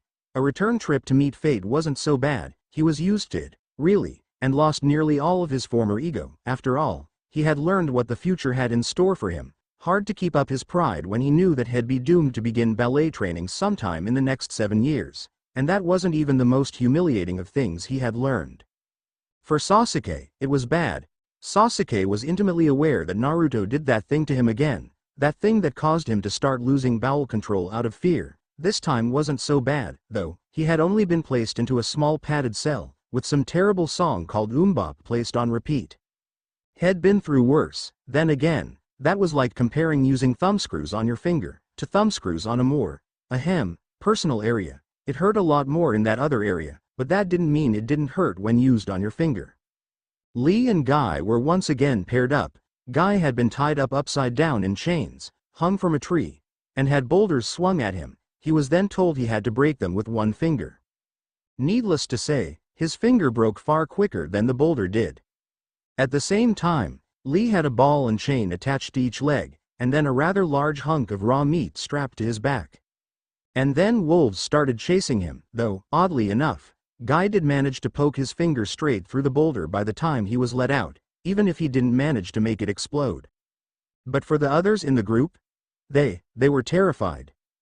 1,234,567,890 Shikamaru, Choji, Kiba, and Shino found themselves floating in a void, unable to move. Then a voice addressed them. You have already begun your ascent into my worship. Now is the time to finalize your initiation. It is too late to go back now. After this, your soul will forever belong to me. You will forever be a part of the cult of the Green Beast. None of them had expected that this could be the reason Guy acted as he did. None of them had even intended to keep up training as long as they had.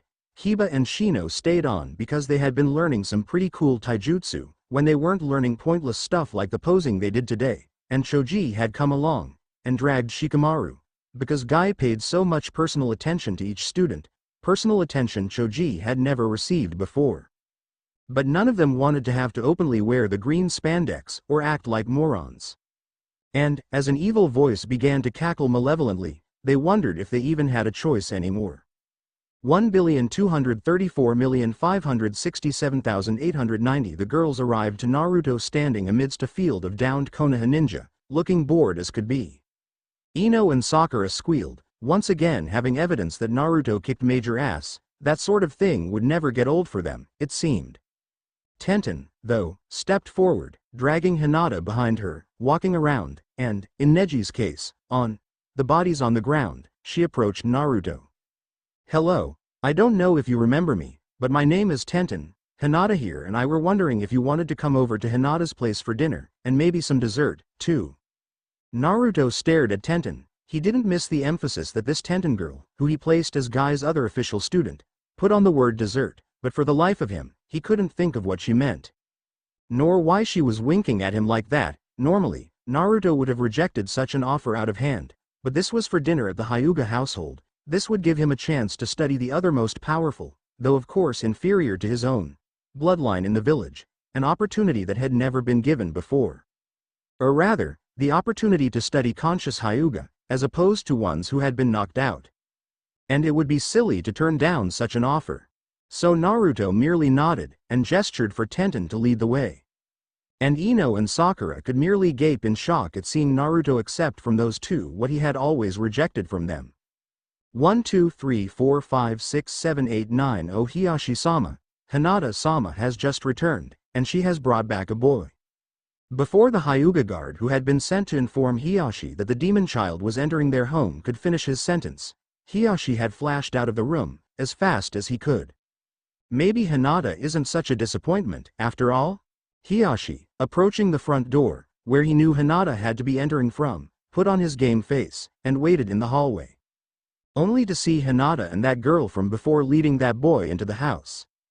Hiyashi made an about face, heading back to where he had been training Hanabi before he had left moments earlier. Hiyashi knelt down to eye level with Hanabi and spoke.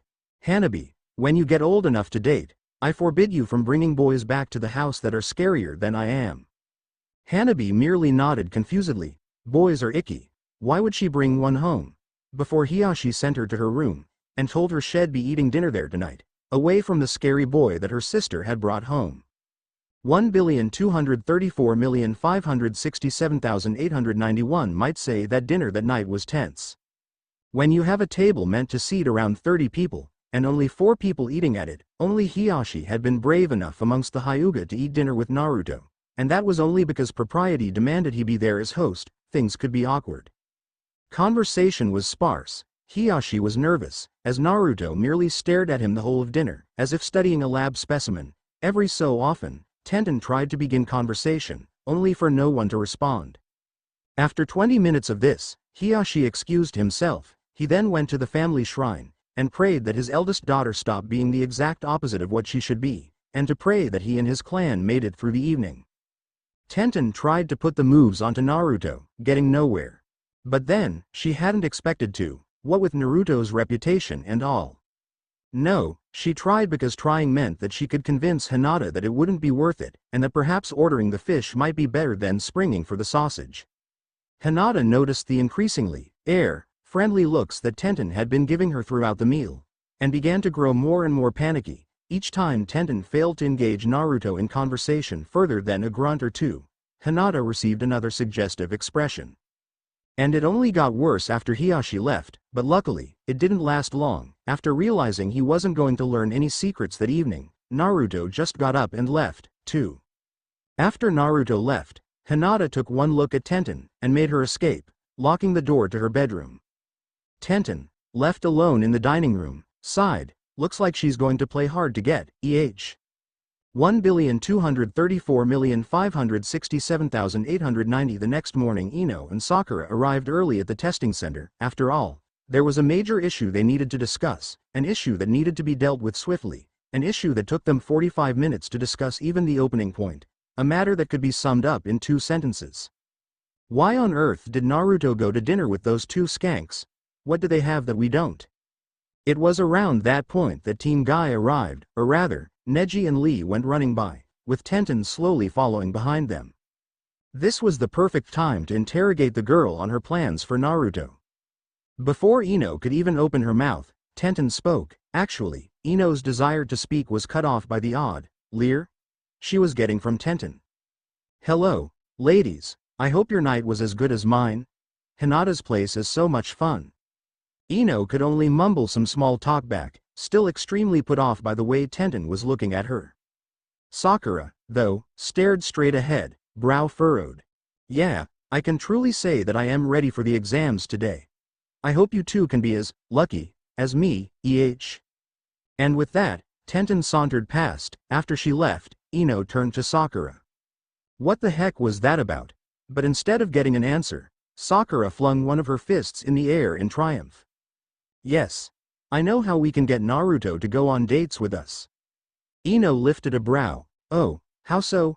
Sakura turned to Ino and smirked, the same way Tenten did. "Take him over to Hinata's place." Ino began to smirk too. After all, neither could believe that Tenten was so happy over how far she was able to push Hinata last night. No, it had to be the fact she went out with Naruto. Poor Hinata. 1,234,567,890 Naruto soon arrived, and Team 7 found themselves ready to enter the and take their exam. Naruto knew the underlying premises behind each individual exam. He also knew the numbers involved in passing each exam, and that less competition meant a higher chance of promotion. So Team 7 walked a path littered with the bodies of fallen genin into the examination room, genin who were in no way prepared for what they were about to face. The three wandered in, as Naruto scouted out the foreigners. After a moment's perusal, only one stood out, and it was one that Naruto recognized from his own findings. After all, Gaara of the Desert was well known in his own village, and demon containers were something that other villages liked to spy on. Truly, a Jinchuriki would be quite the foe to test one's limits on. Another side of note, and one of hilarity to other villages, was the corner where all the guys wearing identical spandex outfits were standing. Only one looked happy to be there, one looked resigned, one looked smug, and the rest looked rather nervous. Most took that nervousness to mean they were afraid of the competition. In reality, they were afraid that they hadn't assembled a proper altar to the Green Beast yet, and that they somehow might be punished. Kabuto did attempt to approach the corner, and thus speak to Sasuke, but he took so long in doing so, as he hadn't expected the Uchiha to be there, that the proctor arrived before he could begin speaking. Morino Ibiki looked up and down the rows, noticing that there were about half as many people as expected in the room. Then again, Ibiki had stepped over about 30 to 40 genin lying in a path that started on the road outside the building all the way to the front door, so he had some suspicions at what had caused their absence. Ibiki shrugged. If those pussies couldn't take a little bit of torture, then they didn't deserve to take the exam, much less pass it. In point of fact, Ibiki had never been mangekya'd before. Because of that, and because of the fact that he couldn't imagine the torture to be worse than some of the things he did, as not only did it all take place in your head, but you knew it took place in your head and wasn't real, he didn't have a high opinion of the pansies who ran away from Naruto screaming. So when, after giving his speech about the rules of the exam, and how cheating was bad, he settled down to stare directly at Naruto. Naruto, though, knew how this test worked. He knew there were plants with the answers among the students, it was just getting them that was key. Now, a more subtle Naruto might have used his Sharingan to do something stupid like copy the arm movements of one of the plants, but that seemed rather pointless. No, Naruto had to merely neutralize whoever could stop him from taking the answers, and then get them by force. So, taking Ibiki up on his challenge, Naruto pulled up some demonic chakra, sucked Ibiki in, and then walked over to one of the plants, casually disregarding all the Chunin proctors who were doing their level best to ignore Naruto's presence, and just switched his own test with the completed one. And boy did that plant feel lucky that Naruto didn't decide to knock him out, too. 1,234,567,890 Ibiki came to it an odd sight. He had been fully expecting to wake up in a torture chamber, or on a rack, or something, but instead, he awoke in a field. Looking over down the field, he saw the most massive game of Red Rover ever. It seemed that the 40-odd teens who Naruto had downed had been forced into a massive game against a team composed of stone golems. Ouch! Ibiki flinched seeing one of the stone golems mow his way down between two poor kids, clearly unsocketing both their arms as he broke the link apart. Luckily, it seemed that if you were too injured to continue, the Kyuubi funneled you off to some other part of the field, where a giant TV screen was placed. From his angle, Ibiki couldn't see the picture, but he could hear someone shouting over and over about Soylent Green something or other. And all the injured children were cringing in terror, or maybe it was revulsion. Turning back to see one poor genin forced into some broken ribs by being close-lined by a pair of golems he attempted to break apart, Ibiki was treated to sudden laughter behind him. Turning, Ibiki found himself face to face with the great demon itself. However, Ibiki knew this was all just in his head, so he didn't flinch back in fear. No, he looked right at the demon and spoke. "This is the worst torture you can come up with? Bah, it's pathetic." Ibiki had been seeking to piss off the kitsune, as he didn't think the kitsune could do anything worse to him than had already been done. After all, none of this was real. He was mildly surprised when the kitsune merely smirked. "Oh, really? Then I suppose I'll just have to let you choose your own punishment, then, to make sure you get the one you believe to be most worthy." Ibiki found himself teleported from the field, into an empty room with just a computer and a note. You will have 3 choices. You will replace one of the people involved in one of the videos listed on the note, and then reenact the scene. Curious, Ibiki looked down and read the list. I wonder what Tubgirl, Fingerslim, and 2 girls 1 cup are. Later on, in his memoirs, Morino Ibiki would confirm that to be the worst question he had ever asked in his entire life. 1,234,567,890 Many competitors were angered at the fact that no one seemed to stop this one Konohanin from doing what he wanted. One person, in fact, did protest. That person was swiftly sent to join the game of Red Rover, and the rest of his team disqualified. With Morino down, one of the proctors nervously stood up and attempted to intimidate the genin into leaving. A few did leave, but fewer teams had managed to enter in the first place, thus evening out in the end with the fewer teams that failed the first part, leaving 28 teams to make it into second stage. And, after being addressed by a rather boisterous Midarashi Anko, the teams prepared for the second exam. And, for the Kunoichi of Team 7, that meant finding Hinata to secure their own dates with Naruto. After all, it wouldn't do to dally on something that could get them a date with Naruto, right? Author's notes. Probably the most important thing I can do in these notes is warn you. If you do not know what any of Ibiki's 3 torture choices were, you are better off not knowing. Please, for the love of God, do not look them up. At least, don't do so without first making sure you know what you are getting into by Wikipedia-ing them, or something. So I stop here. See next video.